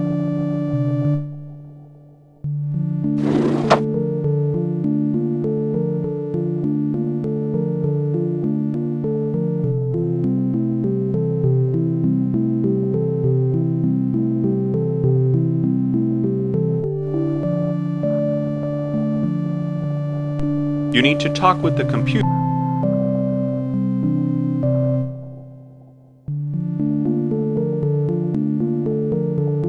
You see your reflection juxtaposed. You touch the screen and read the text. You touch the screen and read the text.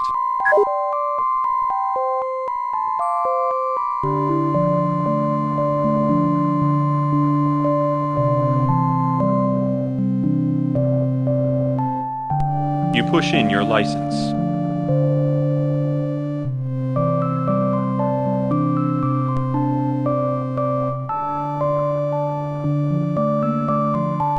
You pull.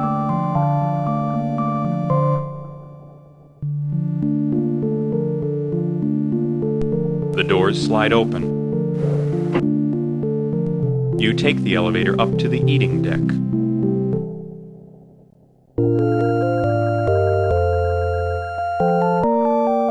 You strike up a conversation.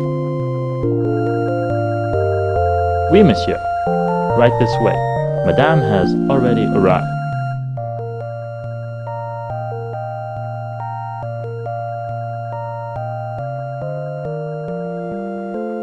Your waiter will be with you in just a moment.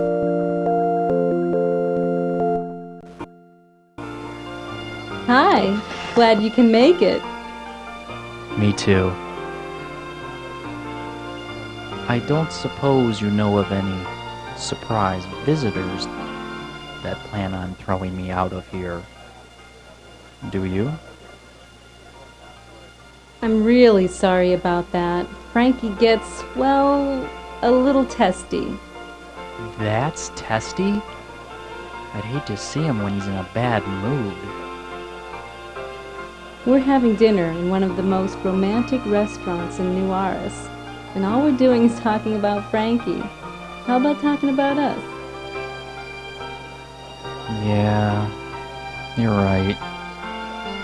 It's just that I worry about you being with him. I mean, he's not exactly stable. Well, who is living in this city? Yeah, well, you know what I mean. Look, he was there when I was down on my luck and needed a helping hand. We all have our bad side. You just happened to see his. I guess. Things have been so crazy lately. I almost didn't make it here. Well, I'm glad you did.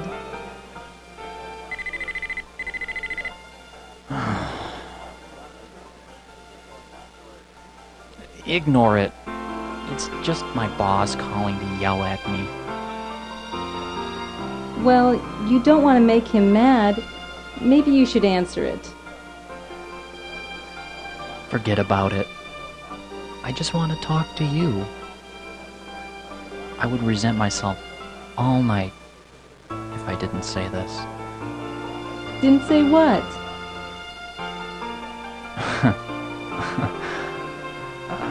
I don't know. Come on, tell me. Well, it's just that your eyes, they're so sensuous. I can see these soft reflections gazing out at me. And what do you see in these reflections? I see you and me together.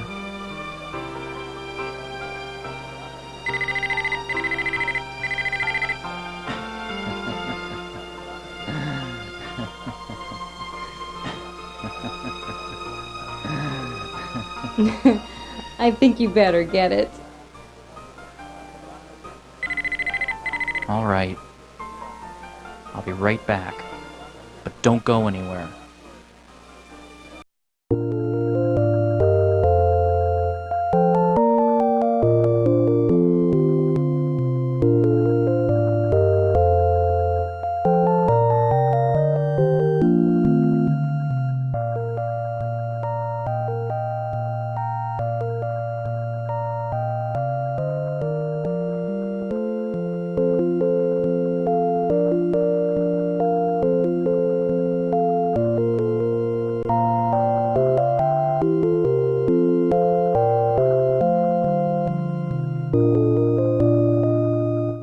Hi, Mr. Helmax. You called?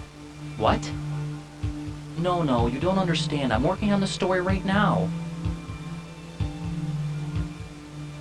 What do you mean I'm fired? That's ridiculous. What the hell?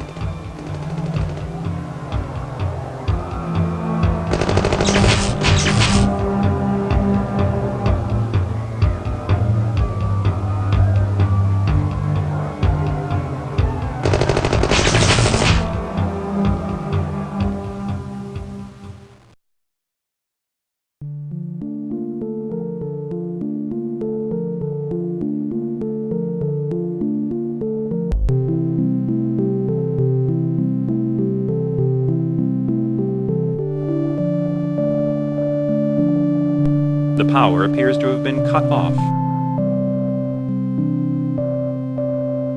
You push the door open and enter.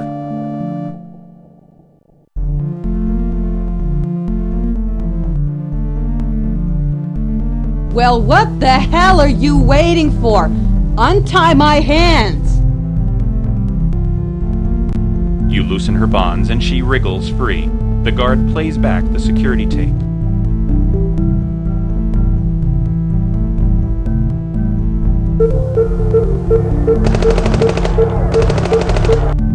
Oh my God!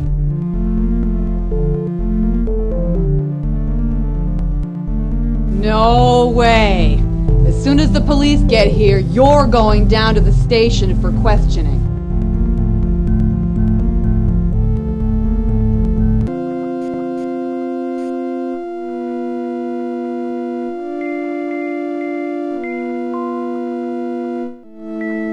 Why would they keep me there all damn night? I mean, how many times do they want me to relive yesterday? If only Captain Barbarelli was there.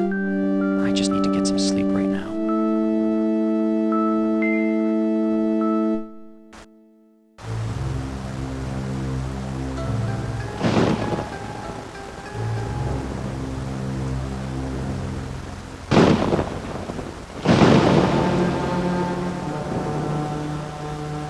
It is ironic that those who are deemed unfit for society might be the ones to save it. It is known that thought consists of electrical patterns within the brain.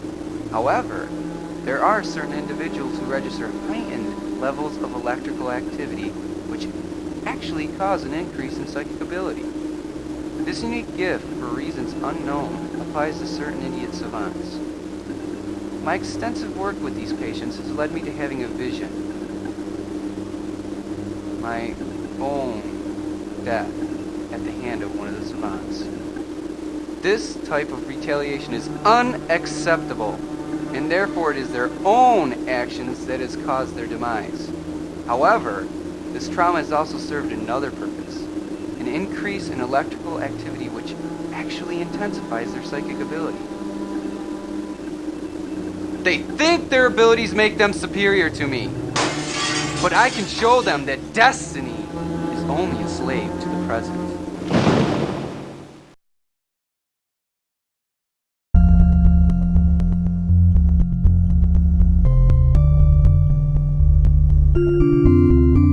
Ah, yes, Mr. Matchin. I have the report on your tissue sample.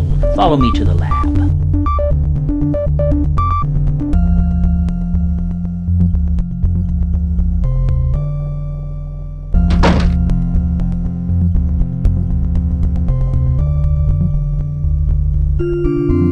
The report is on the table, Mr. Matchin.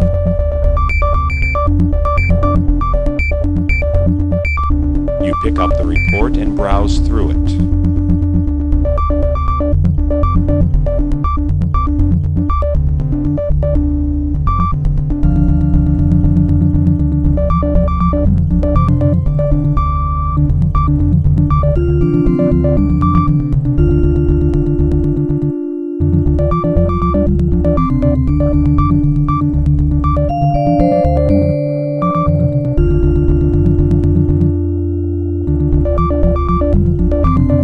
Do you have any more questions for me?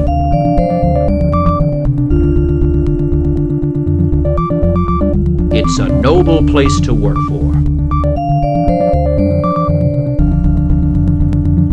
He's a good man to work for. He works hard, and he expects the same from others. They do a satisfactory job, but they're not artists like we are here. We take our job very seriously. As for over there, I can't speak for them. I know everything there is to know about him. After all, he's me.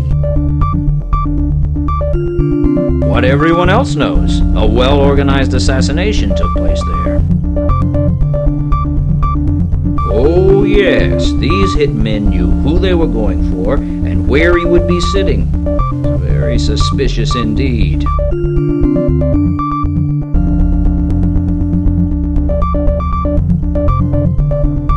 It was an extreme effort to save the Rubin Corporation from ruin. Nonetheless, it has done a lot of good toward preserving our wildlife.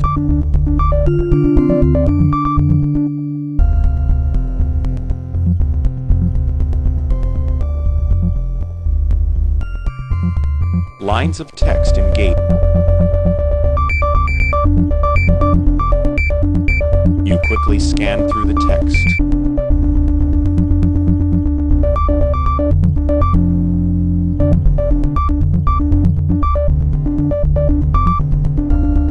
Do you have any more questions for me?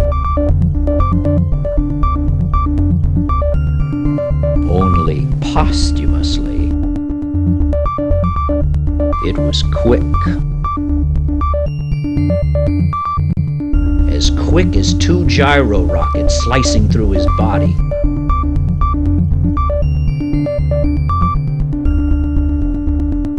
Well, Mr. Matchin, it's a very new firearm. It's only been on the market a few years. Besides, it's so expensive, very few ever use it. It's used because it's one of the few weapons that can penetrate a bulletproof vest and kill the human target in one shot. You see, Mr. Matchin, whoever planned this job knew that Malthus would be wearing a bulletproof vest.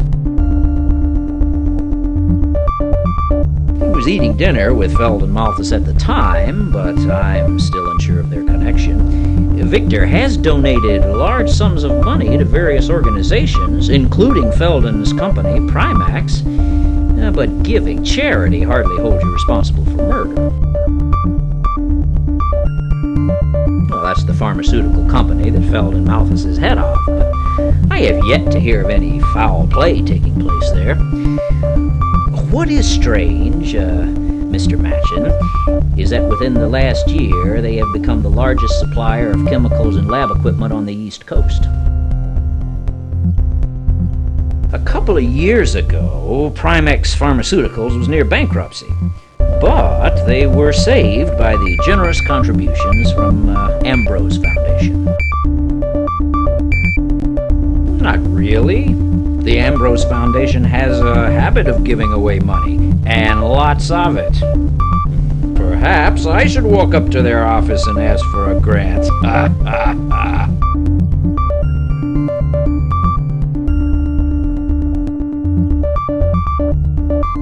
You open. You walk.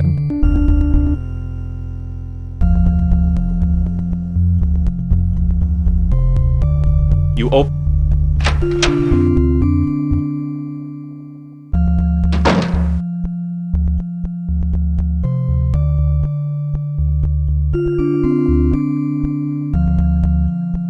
You can see I'm real busy here at the moment.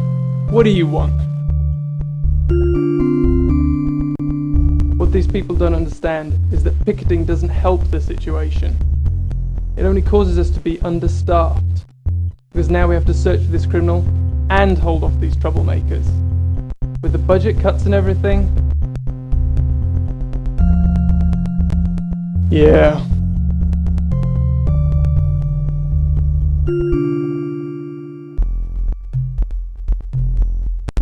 You take the subway to Primax Pharmaceuticals. This really has me shook up. I mean, Jessica was there at that shooting, but I still don't know if she's all right. She's the only thing in my life that is going right. I wouldn't be able to handle losing her. Hell, I don't even know why this shooting occurred. I just hope Primax will lead me to some answers. No guarantee though, right? I mean, what have I got to go on? It's not much, but this guy Malthus seems to be pretty high status to be seated next to Ambrose. But even finding something won't get me closer to solving Nick's death. Yeah, well, let's just take it one fact at a time. I mean, that tissue certainly didn't give me any leads. As well follow this one.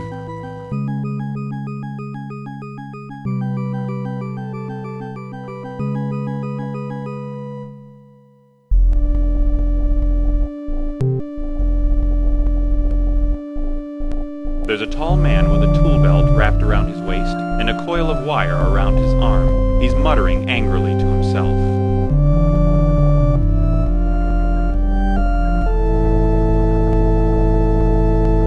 Advanced calculus. What does it look like I'm doing?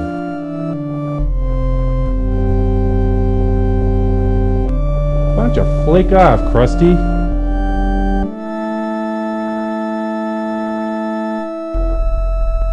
Advanced calculus. What does it look? Wow, you learned that all by yourself? Yeah, I can see that. You're making me wrench. Yes, it is. Do you know anything about electrical repair?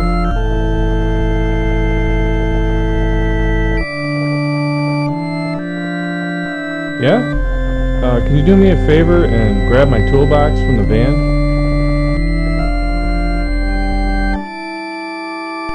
The door slides open with a clunk.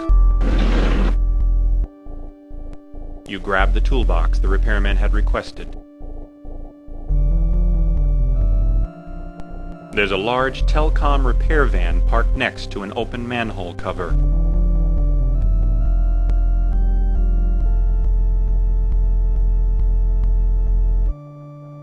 A repairman's suit swings from a hook with a... You snatch the ID card from the suit.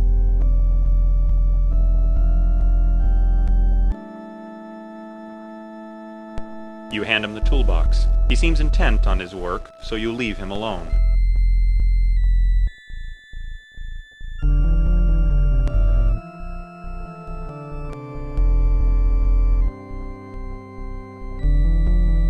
The door opens with a mindless swish when you approach. The security guard watches you as you approach. Let me see your ID.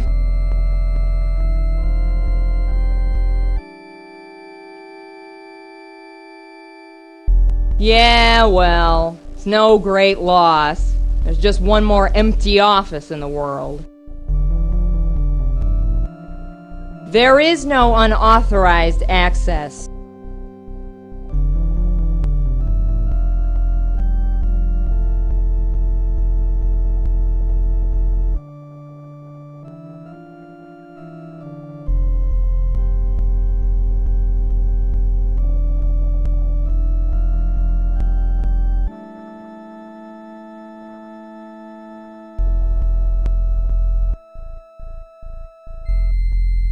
The guard glances at the ID. All right, go on in, and hurry up.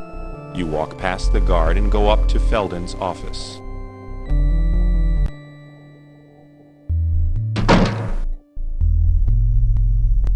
With the exception of a few casual items, this desk is immaculate. It looks as if it's made out of obsidian. It's a heavy-set pyramid. It probably serves as a paperweight. It looks like the top can be removed. You take off the top of the pyramid and discover a small red button inside. Expecting either a sliding bookshelf or a security guard, either of which could be trouble, you hesitantly press the button. You hear a snapping fizzle and the fish tank disappears, revealing a metal safe.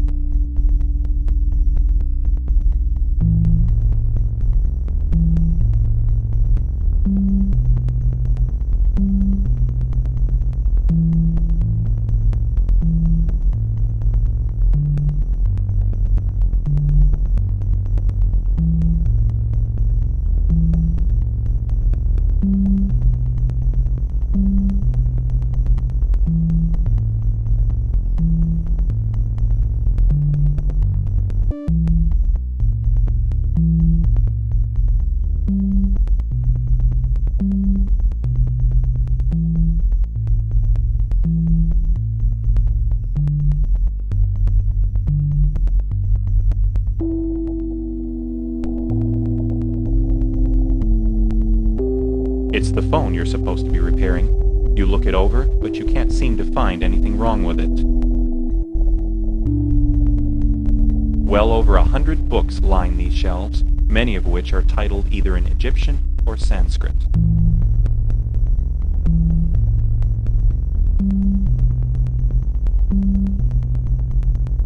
You lean in for a closer look.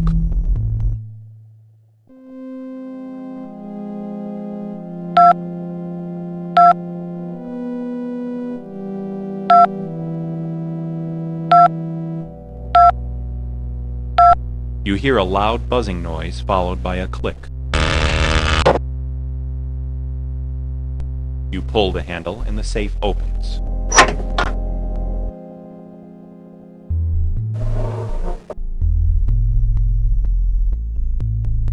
You lean in for a closer look.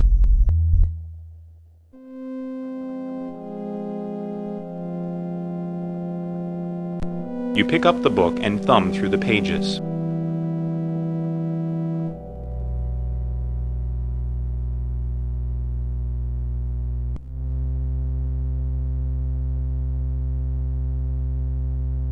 You flip through the papers.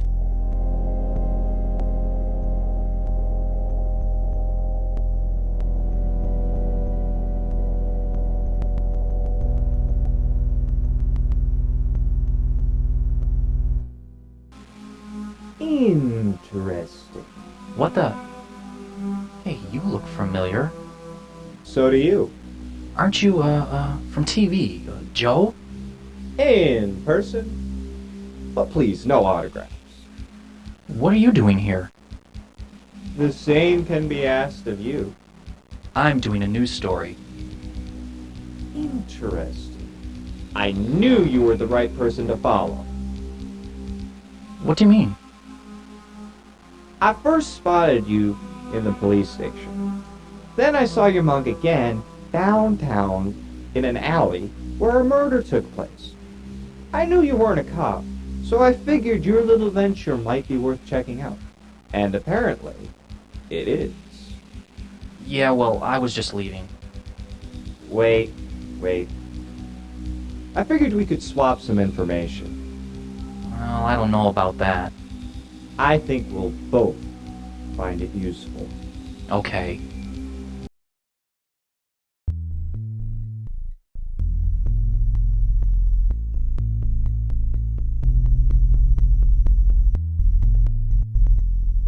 As you start a conversation, you wonder how sane this guy is.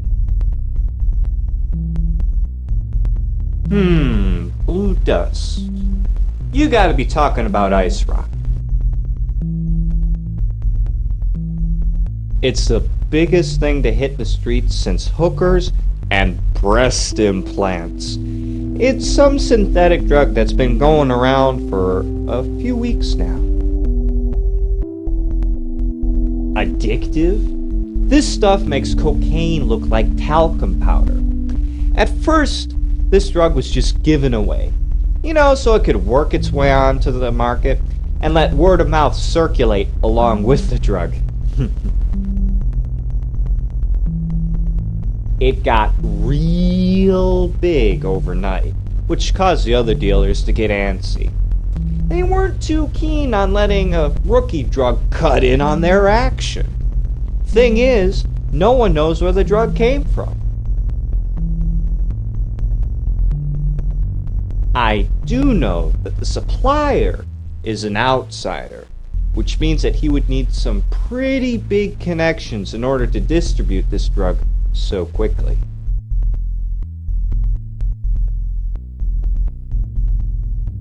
Then, all of a sudden, it was pulled from the street. Baffled. But now that the last shipment is used up, people have been breaking into houses, killing dealers, anything to snag one trace of ice rock. Not much. Those who OD'd big time are probably decomposing right now. It's like I said, abuse it and you go into violent convulsions. Within an hour or so, your insides are just eaten away. I hear it's the sickest way to go, and I've been trying my damnedest to get some footage of it. Yeah, well, rumor has it that there's a new version going onto the market soon, and the other dealers are getting mighty twitchy about it. I even heard that they're going so far as to form an alliance to stop the drug from coming in.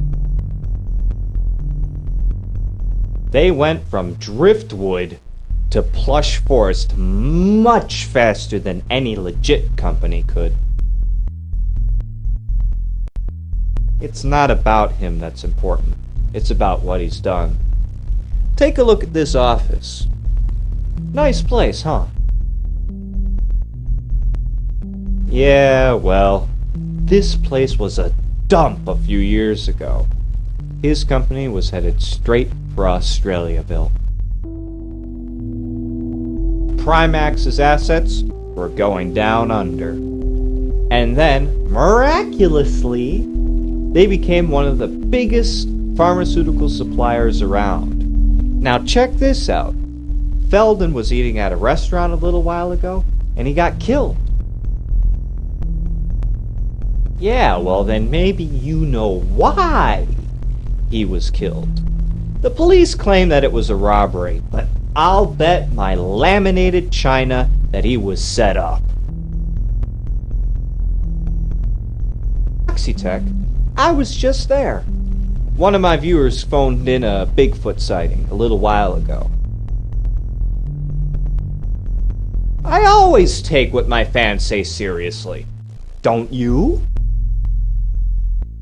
If there was a Sasquatch there, it wasn't around when I arrived. I was really disappointed. But I did see something that more than made up for it. For starters, how about 6 heavily armed guards? They were carrying these big Primax crates into a truck. You got it. And I have no clues to what they were carrying out.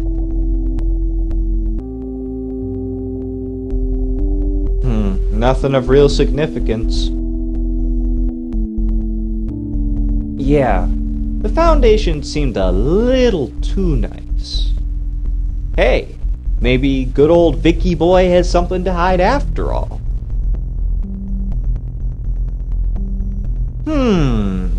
Good thinking. I'll check into it. Too much. I've already been given the 2 to 4 year tour. Yeah, sure. Some of my biggest tips come from there.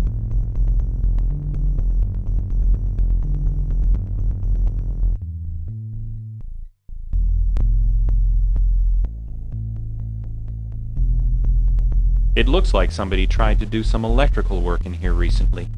A panel has been removed from the wall, and some wires have been cut by a nearby wire cutter.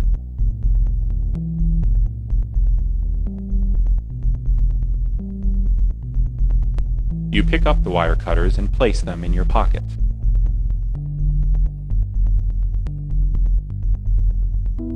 The door swings open. You walk out of the office.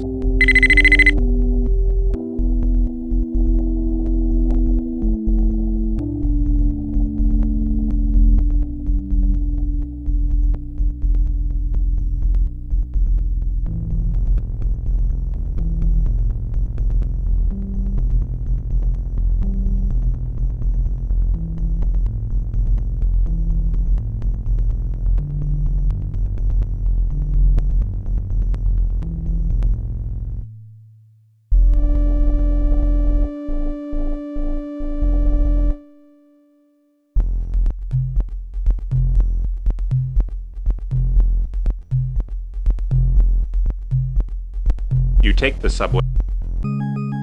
It's such a relief to hear from Jessica.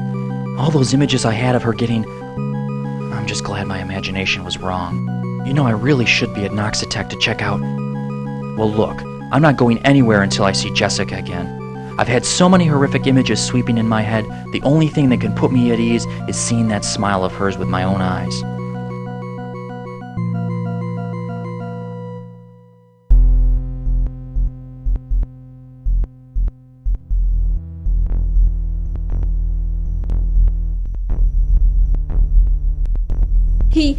He's in hysterics.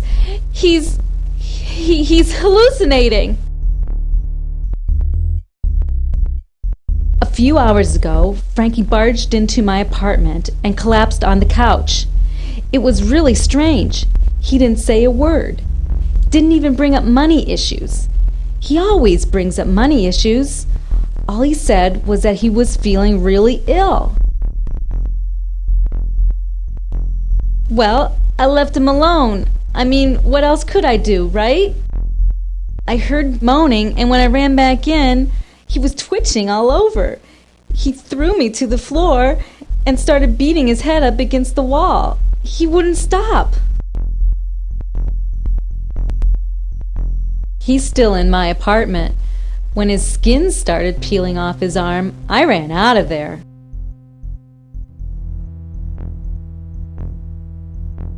All right, what do you want to know? Oh, Tim, I'm so sorry. I didn't tell you before because I didn't want you getting involved.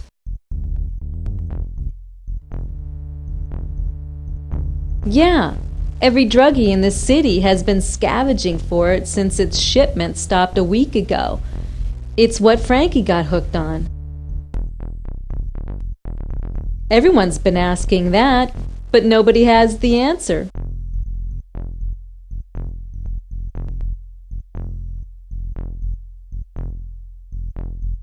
You just don't understand, Tim. The craving for it just takes control of you. I saw it happen to Frankie.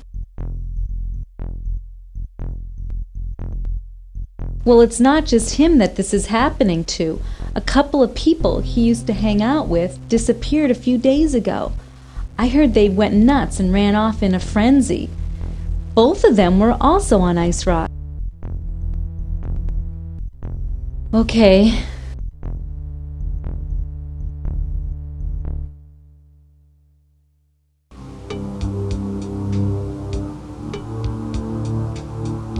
Oh! God. Jessica, get a hold of yourself. Look, I know someone who can help you. Go down to the police station and give the desk sergeant this. He'll take you to see Captain Barbarelli. Tell him I sent you and explain to him everything that's been going on. He can help work things out. Trust me.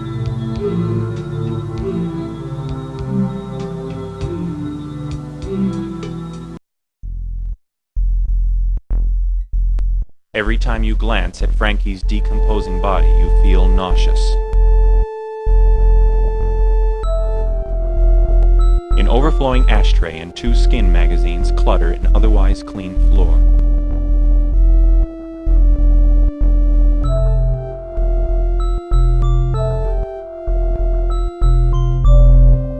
Although you feel quite sick from looking at the body, a breath of fresh air would probably make you feel better.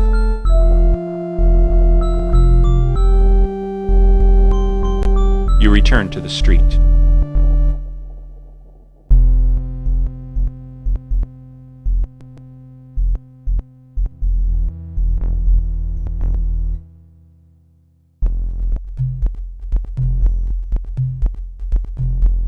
You take the subway to the new...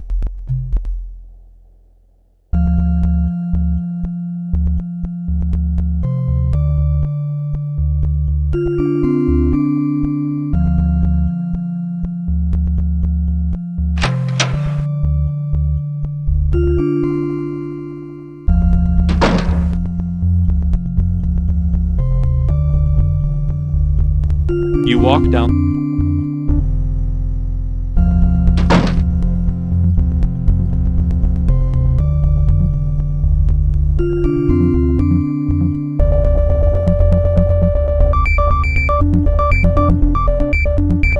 There are various powdered and liquid reagents on the shelf, including some inexpensive acids.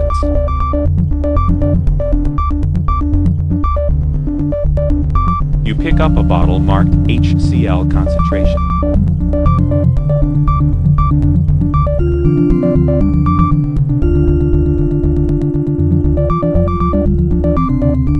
Several bottles of ninhydrin and some spray bottles of silver nitrate sit on the shelf next to a pile of blank fingerprint lift cards.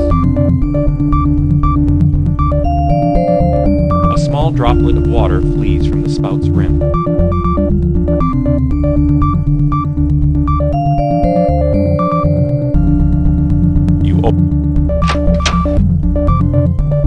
You walk out.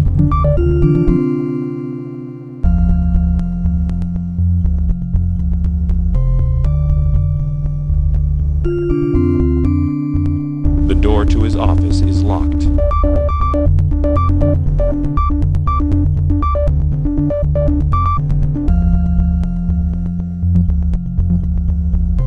You open the door.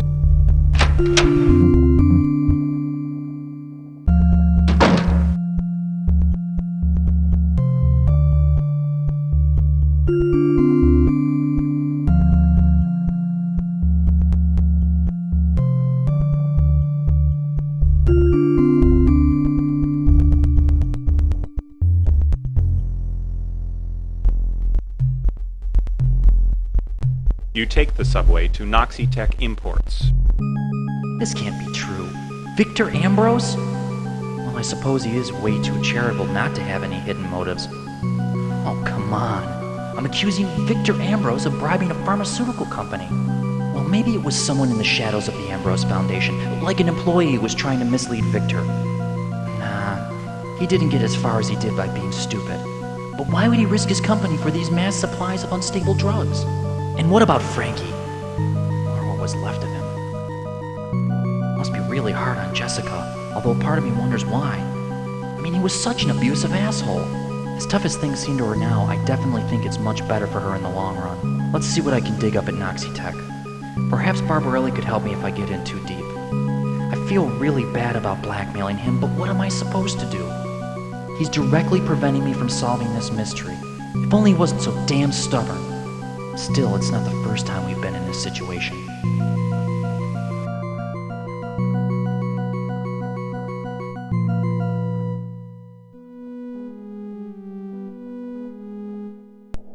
tired, gruffy man timidly embraces the feeble warmth of a nearby fire.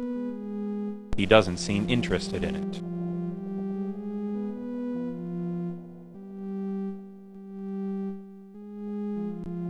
Hey, buddy, it ain't wise breaking the buildings.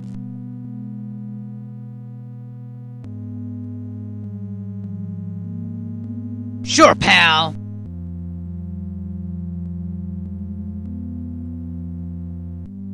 That kind of attitude won't get you far in life. A Rainbow Systems alarm box clings to the side of the building.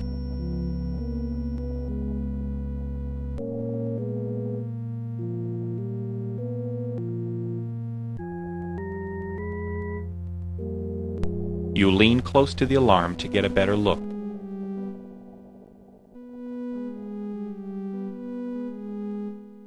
You carefully pour the acid onto the casing.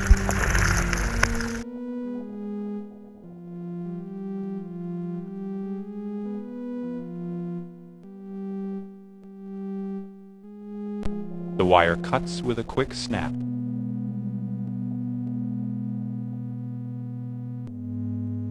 The wire cuts with a quick snap.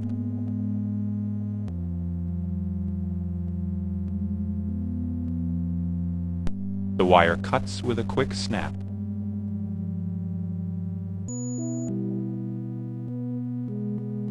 The wire cuts with a quick snap.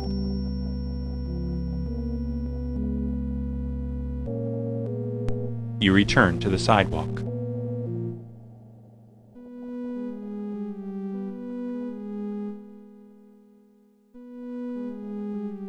Hey, buddy, it ain't wise breaking the buildings. Sure, pal. That kind of attitude won't get...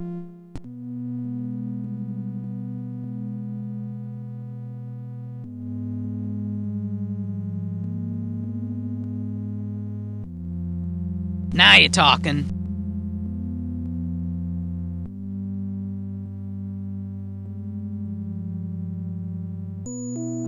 The door swings open with a rusty creak.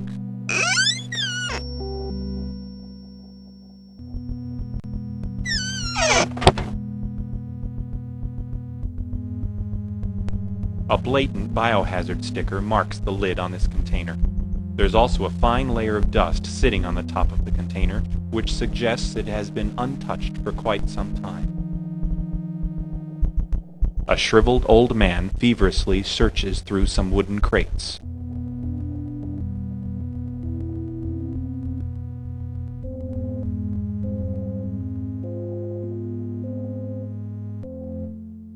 It has to be here. Where is it?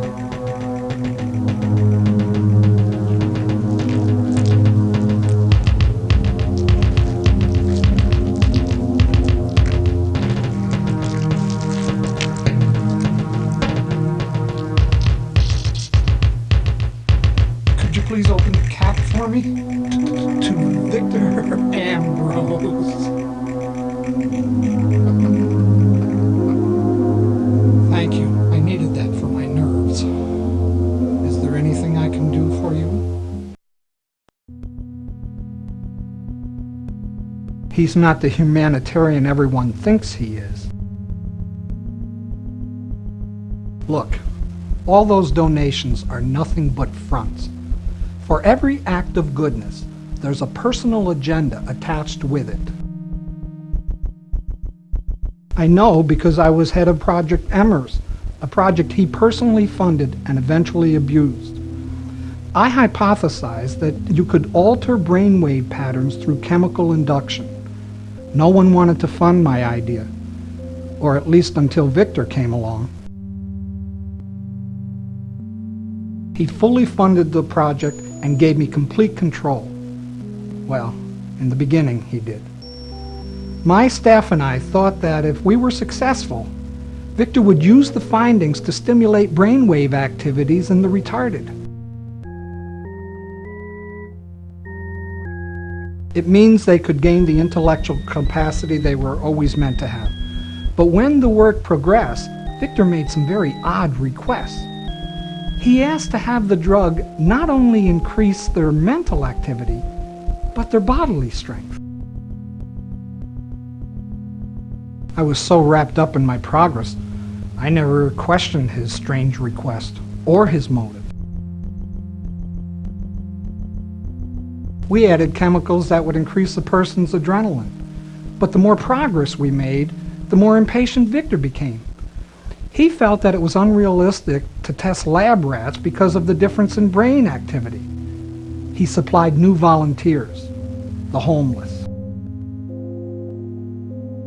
One day at the lab, we injected a bum with the chemical. He immediately went into convulsions.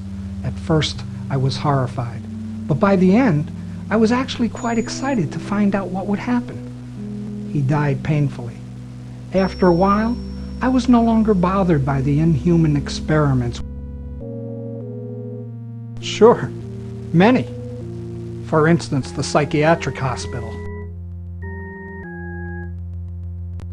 Victor needed a big supply of highly controversial drugs necessary to synthesize the ice rock compound. So he brought in Primex Pharmaceuticals, specifically its president, Feldon Malthus. I didn't finish. Victor then created Noxitex as a dummy company where the chemicals would be dropped off.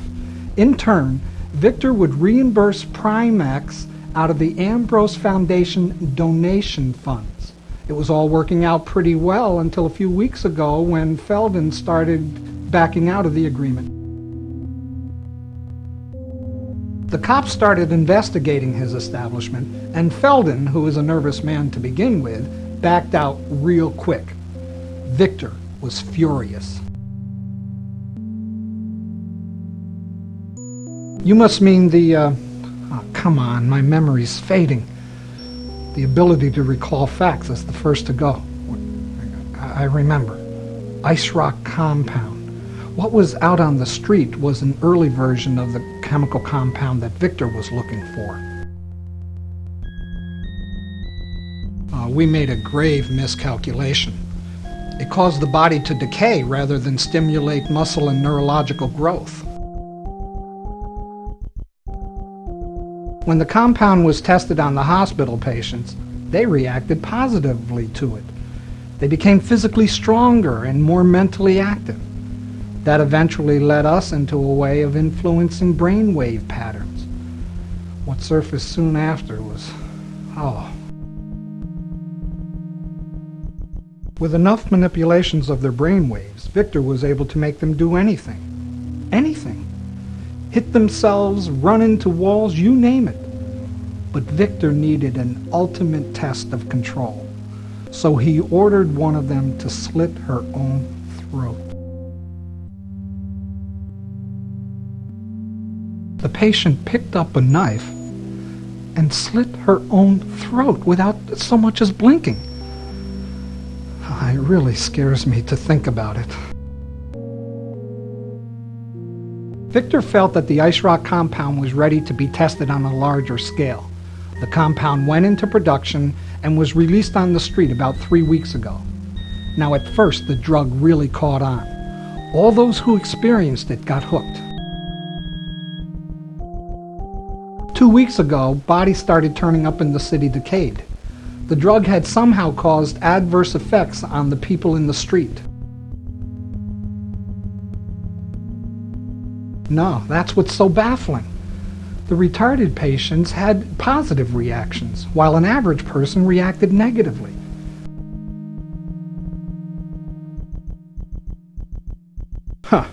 Serial killer. I wish he was. Then at least I wouldn't be responsible. There's no killer. All these slash bodies are caused by the offsprings of our experiments. A week ago, one of the mutated patients had a neurological breakdown and escaped.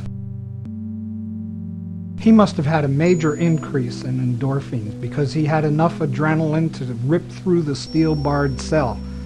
He ran into the lab that I was in, he trashed the place, he threw me into a rack of concentrated ice rock chemicals.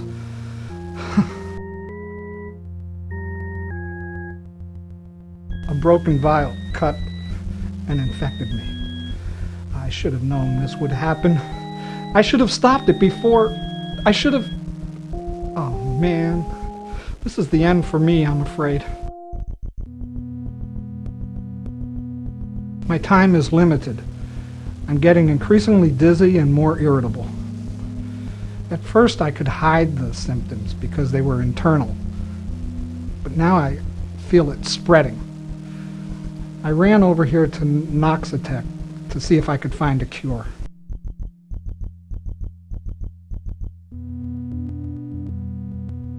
It seems like a foolish idea now, but I thought just maybe they would leave something helpful.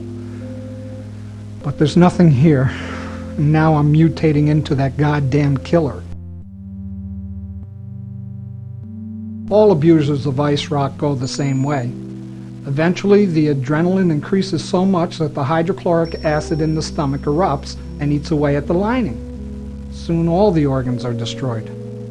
I wouldn't be surprised if the escaped creature dies by daybreak. Exactly. The acid eats them clean. That's going to be me soon. It was never supposed to end this way. I was supposed to be helping the disabled, for Christ's sake. Oh, where did everything go wrong?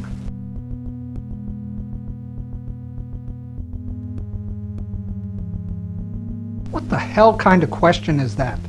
Have I ever been there? No. But every day I'm getting closer. Did you hear about the mortician there?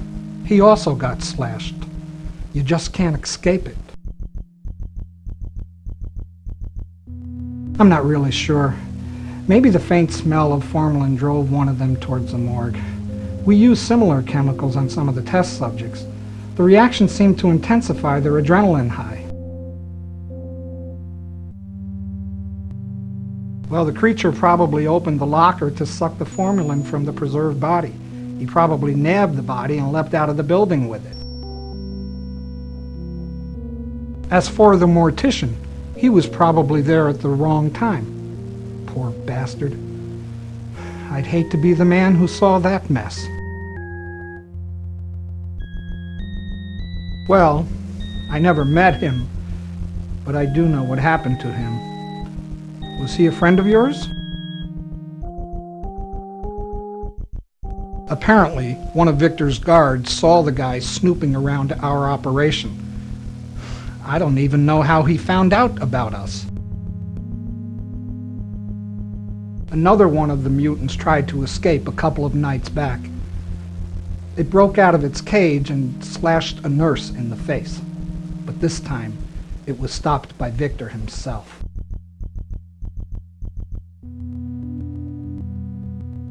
All Victor did was stare the creature down. He didn't even say a word. It just whimpered back into its cage like a domesticated pet. Rumor had it he was ready to talk to the authorities, so Victor wanted to teach him a lesson. He tracked Nick to a park. And from what I heard, Victor's pet dismembered the poor guy like a rusty blender. Fortunately for the rest of us, its time expired. Victor's impatience led him to overdose his pet on ice rock. Eventually, the police investigated the rapid disappearance of the homeless. Victor, realizing that he would have to get a supply of test subjects elsewhere, he built a psychiatric hospital. This provided an incredible new supply of volunteers. Many patients came from abusive families who wanted nothing to do with them. Once they were dumped in the hospital, even families who cared wanted nothing to do with them. No one cared what happened to them. After bumping off Felden, Victor shut down Noxitec so that it wouldn't be traced back to him. I'm sure he conveniently lost all of the financial paperwork. It's too late. I'm just going to sit here and accept my fate.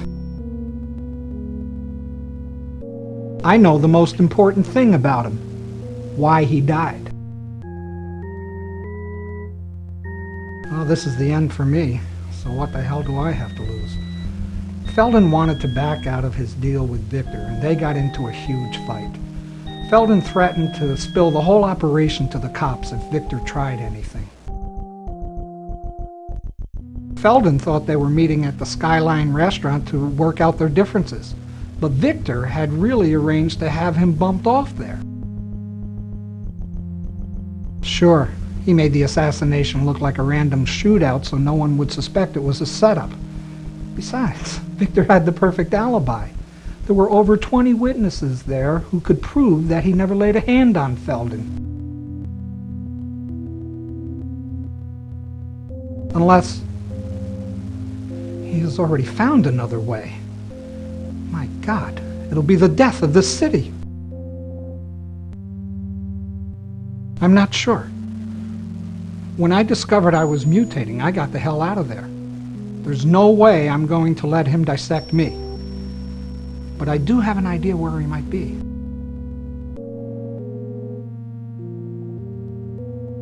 Go to the psychiatrist's quarters near the hospital. He might be there.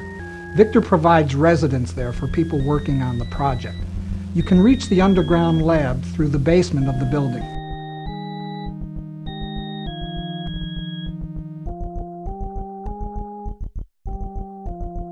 You know, a lot of people used to complain about how degenerated the city is becoming, and I suppose at one point I thought that also.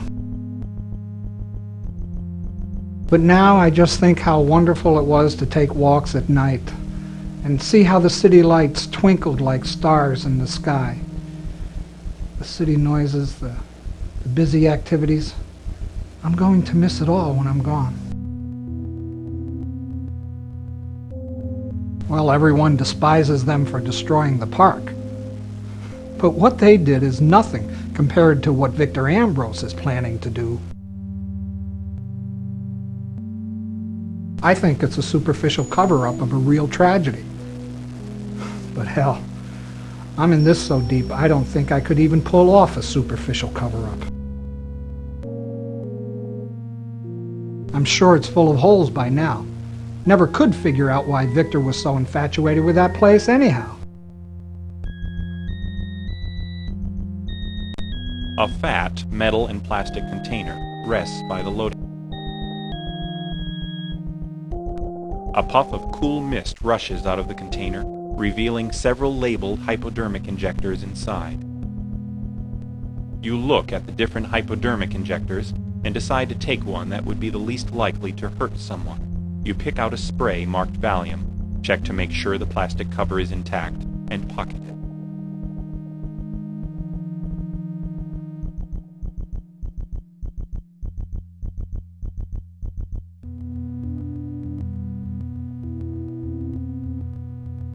You open the door. You walk outside.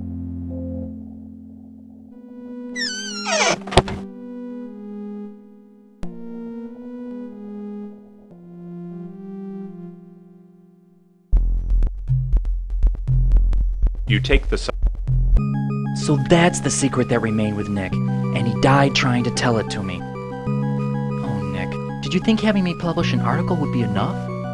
Had you realized the implications of what you had found? I wonder if Steinman did. Hell, I wonder if anyone understands what's really going on. I mean, if I don't stop Victor, it can be the end of everything. Now that I really know why Nick died, I'm unsure if meeting Dr. Steinman was a blessing or a curse.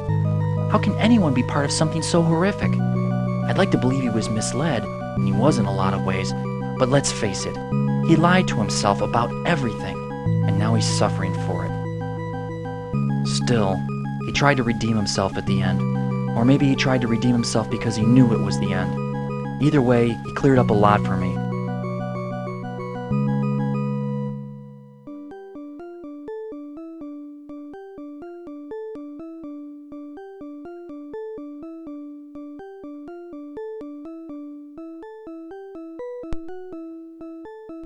You strike up a conversation.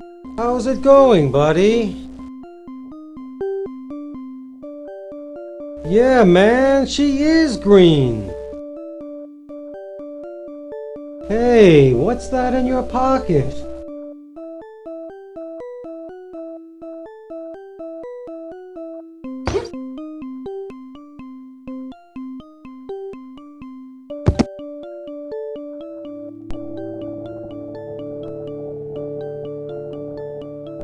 You slip the lab coat off of the unconscious doctor.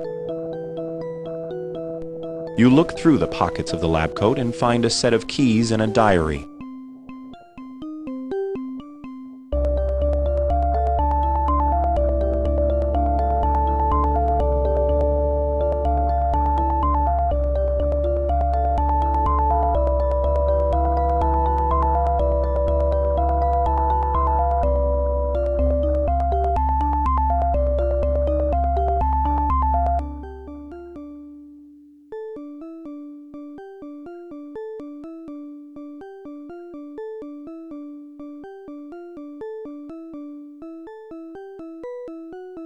You unlock the doors. You enter the basement.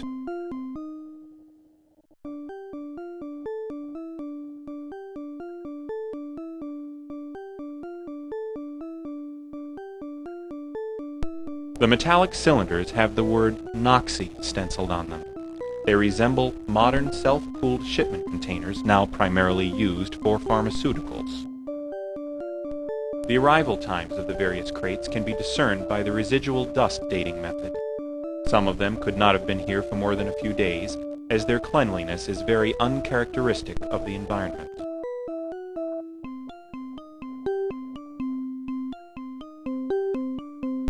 Upon close inspection, you see a small panel which seems to be unhinged.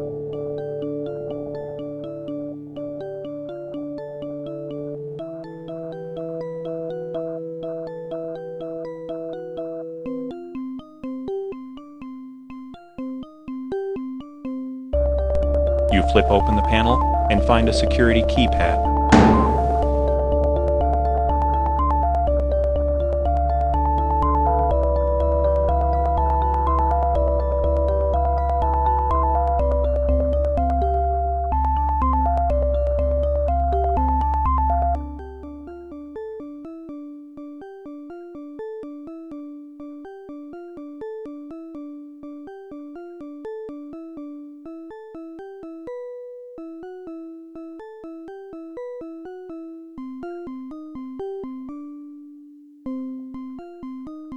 You take a closer look.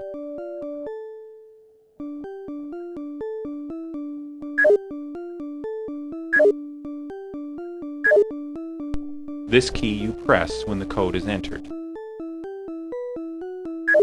You press the return key and a door opens.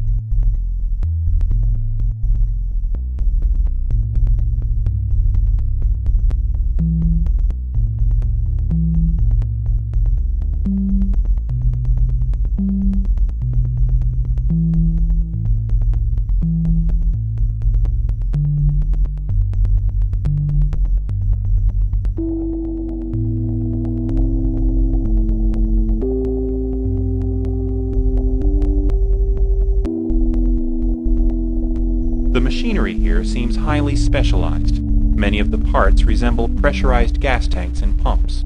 These units are, for the most part, inactive.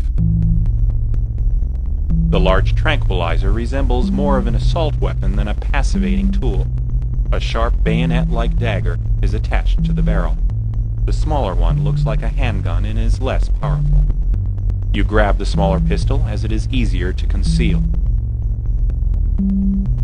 Some kind of creature appears to be trying to claw at the scientists, but from this angle you can't see clearly.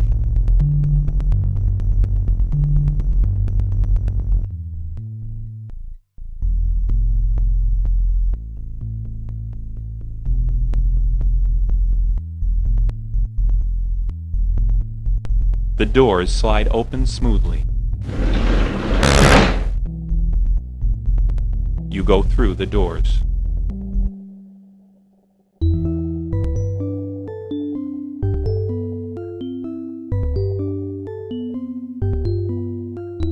It looks as if someone tried to beautify this otherwise drab room with this poorly potted tree.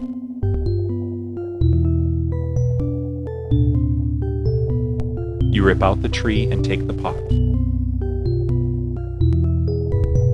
Bars of light prevent Joe from escaping his cell, and a strip of duct tape is keeping him from screaming.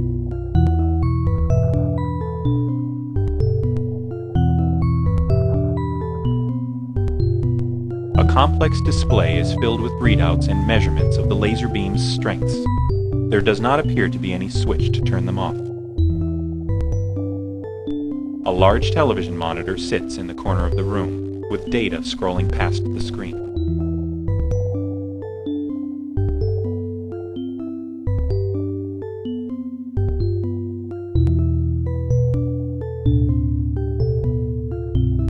The controls are meaningless to you.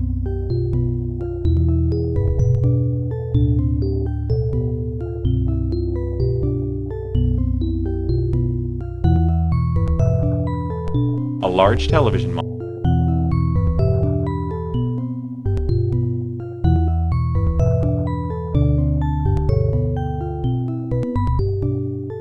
The box opens to reveal a variety of plastic tubes. Plastic tubes seem to connect this room with the rest of the complex. You pull at the tubes, but they seem pretty strong.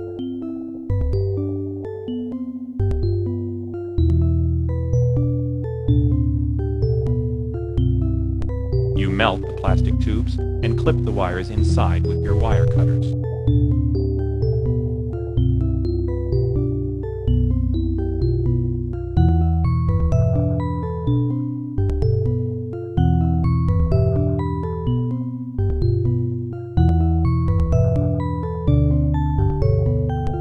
You put the flower pot under the drip, hoping that it will fill up.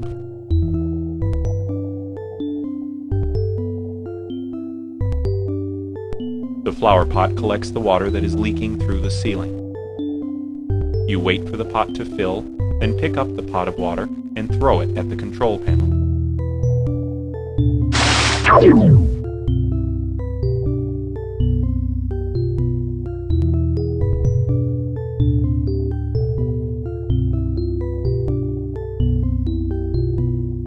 You unstrap Joe TV.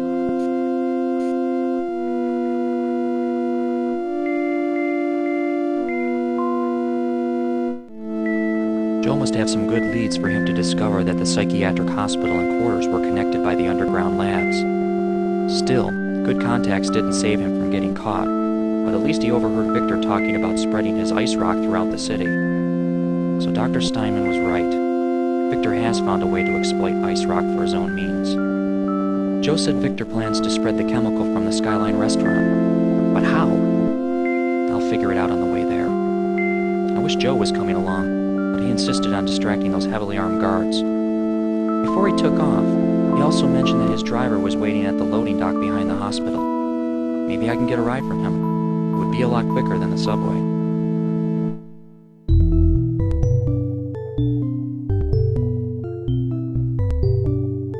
The loading dock door leads into a supply area inside the psychiatric building. There is a crowbar leaning against the wall.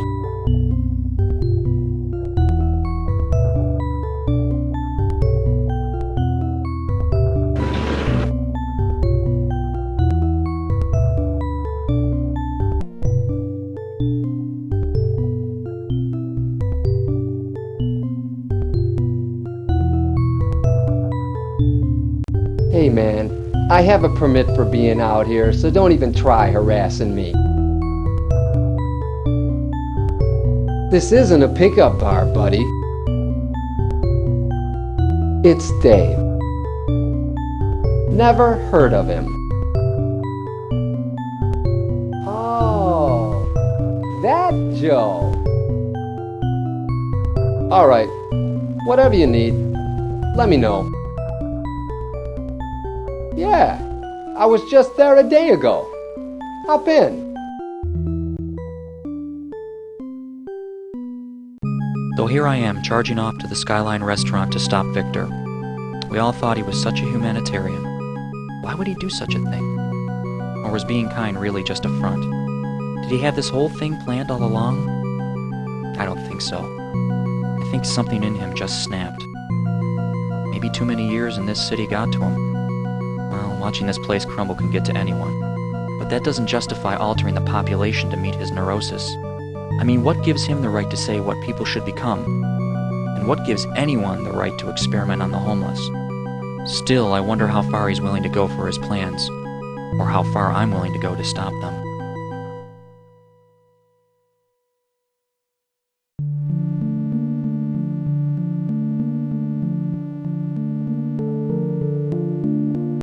You pick up the rock.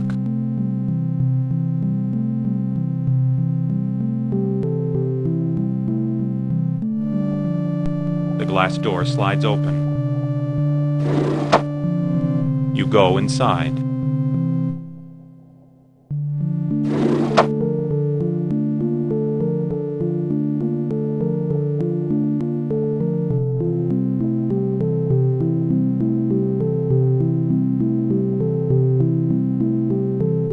You push the door open.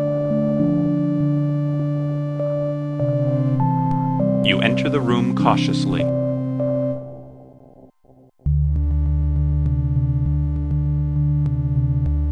You watch closely as Victor speaks to several individuals. Gentlemen, with your international distribution and my monopoly on the soon-to-be most addictive drug on the market, we have the combination for true power.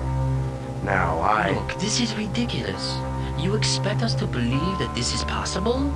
Your proposal is too risky, and I am not going to be part of it. I've already shown you the proof. That's evidence enough. Your proof is killing off your city. You cannot expect us to distribute what you cannot even control. Well then, gentlemen, our business is concluded.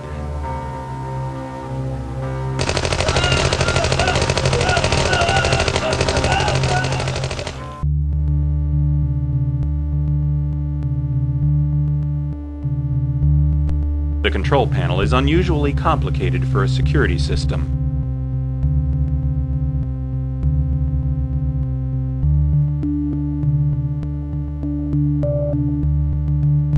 You pry open the panel with your crowbar and find nothing but a collection of wires and circuits.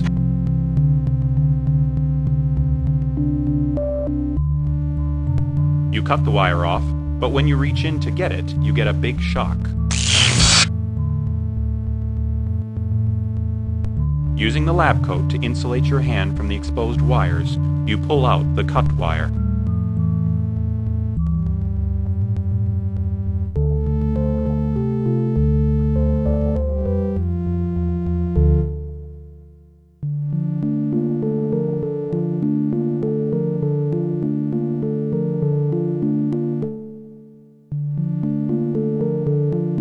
Some sort of ID scanner is sitting on the static-filled monitor.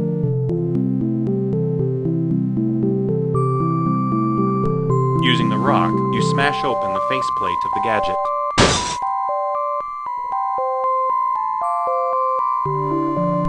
Using the wire you got from the security office, you hotwire the gadget, but the wire does not stay in position. You use your tape to attach the wire to the contact.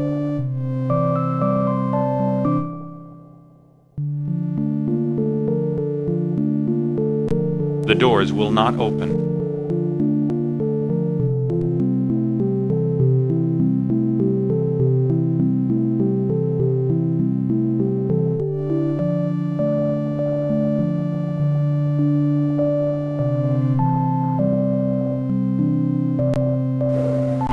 The elevator doors slide open.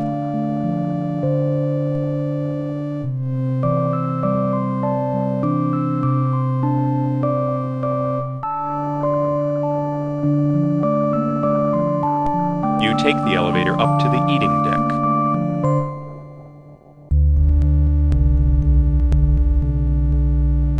Bodies are strewn all over the room. He has a large sum of money and a pistol on him. He has a little podium stands by the stone archways. It's bolted to the floor. The bolts holding the podium to the floor are ripped out, allowing the podium to be free. You slide the podium closer to the archway.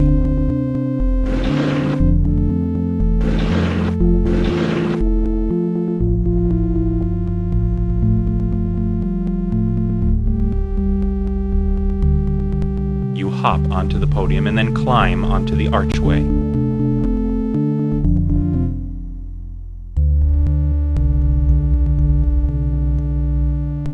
Intricate shards of crystal hang from the ceiling like icicles.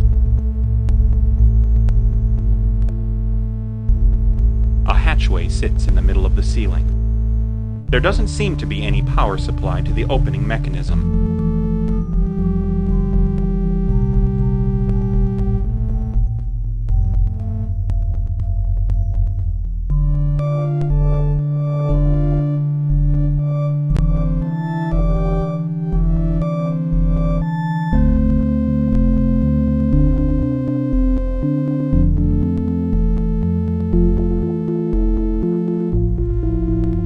Climb back down carefully.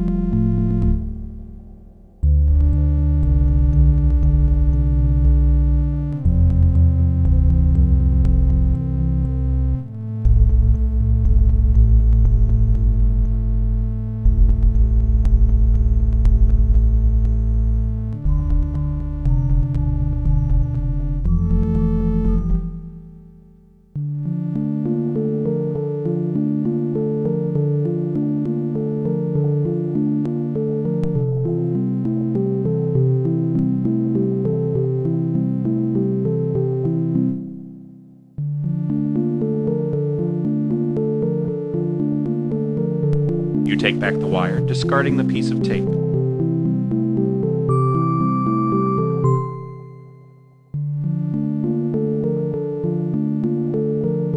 You take the elevator up to the eating deck.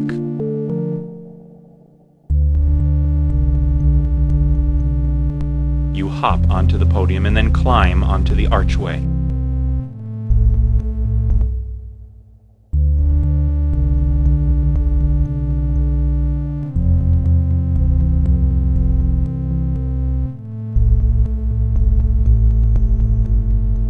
The lights on the hatchway indicate some power is getting through.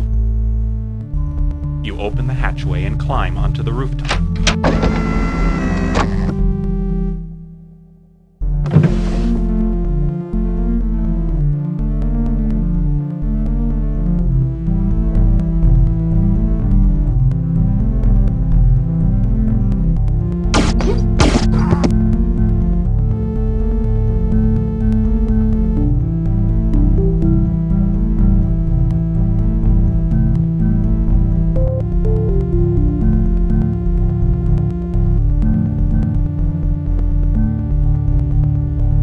You hurriedly disconnect the exposed wiring in the emitter.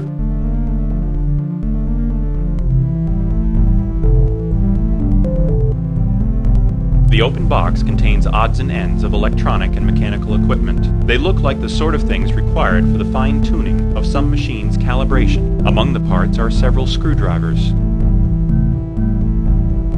You grab a screwdriver. The cannon-like devices are attached by pipes to the hub. Some of them seem operational.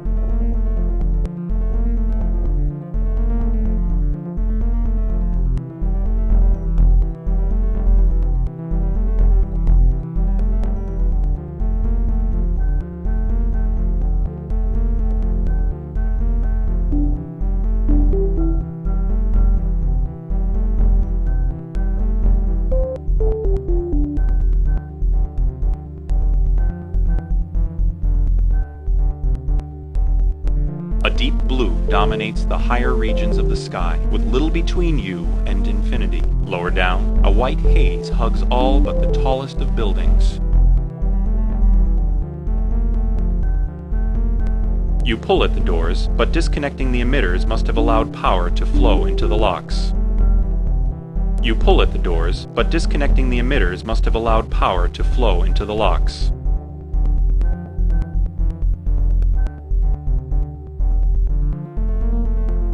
This section of the building does not rotate. It houses the elevator shafts and service tubes that extend to ground level. The cannon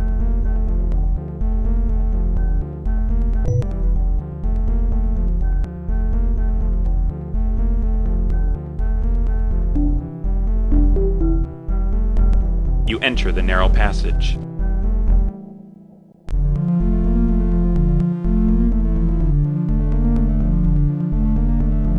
You take out the screw.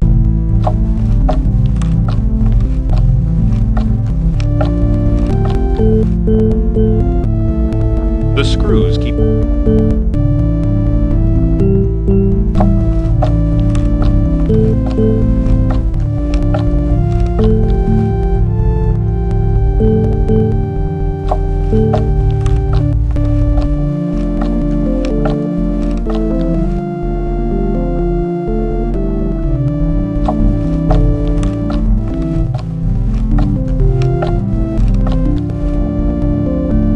The grill falls off with a clang.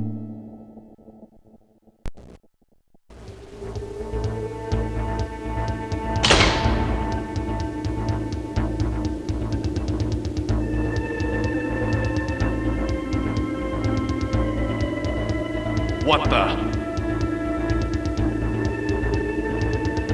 Victor, I know what you're doing. Then you're a fool. You must know I can't let you leave. Yeah, you had us all going, didn't you? You had this whole city thinking you're a humanitarian. You're nothing but a con looking out for a quick buck. Then you don't know what's going on. This isn't about money. It's about our future. Take a look around. What do you see? Winos, drug dealers, sickness, kids with no future? There's only one place humanity is going, down, but I can change all that. This. Yeah, by creating serial killers. That's not it. When I spread my medicine into new arts, there will no longer be any crime, corruption, or waste. There will be only thousands of individuals striving towards a masterpiece society. All under your control, of course. It's the only way. Because, you see, I like to think of the big picture. Too bad you're not in it. What you're told, and it's all you do.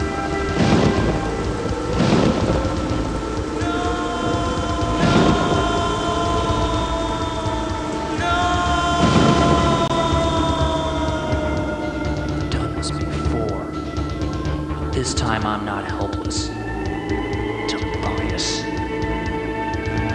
It's you. You're the savant. Well, it's not your time, it's mine. Ah!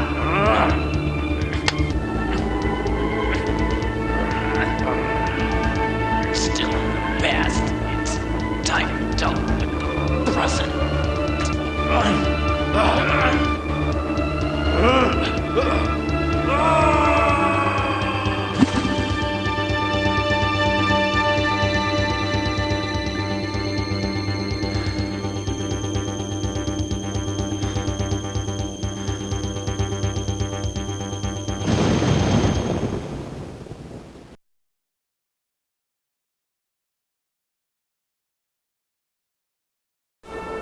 Hey, you're just in time.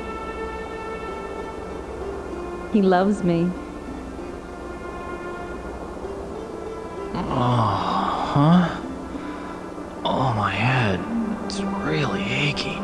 Oh. Well, it should be, after the rubble you were under. Rubble? Wait a minute. Back up. How did you even find me? I was with Barbarelli. By the way, I'm really glad you had me talk to him. He's a great guy, and he gave me a lot to think about. See, I told you he was really cool. Underneath all that gruff. But how did you know I was here? While I was at the police station, Joe TV sent a message across the police band radio. He said you were at the Skyline restaurant uncovering the key to the serial killer mystery, and that you'd be in big trouble if the cops didn't arrive soon. The last thing I remember, the flash of light. Something exploded in the room you were in. When I got there, I saw you under the rubble, and I dragged you out here. You know, this is the second time I've pulled you out of trouble. Yeah, you're bad luck. Every time I see you, I almost die. Well, here's something to make it all worth it.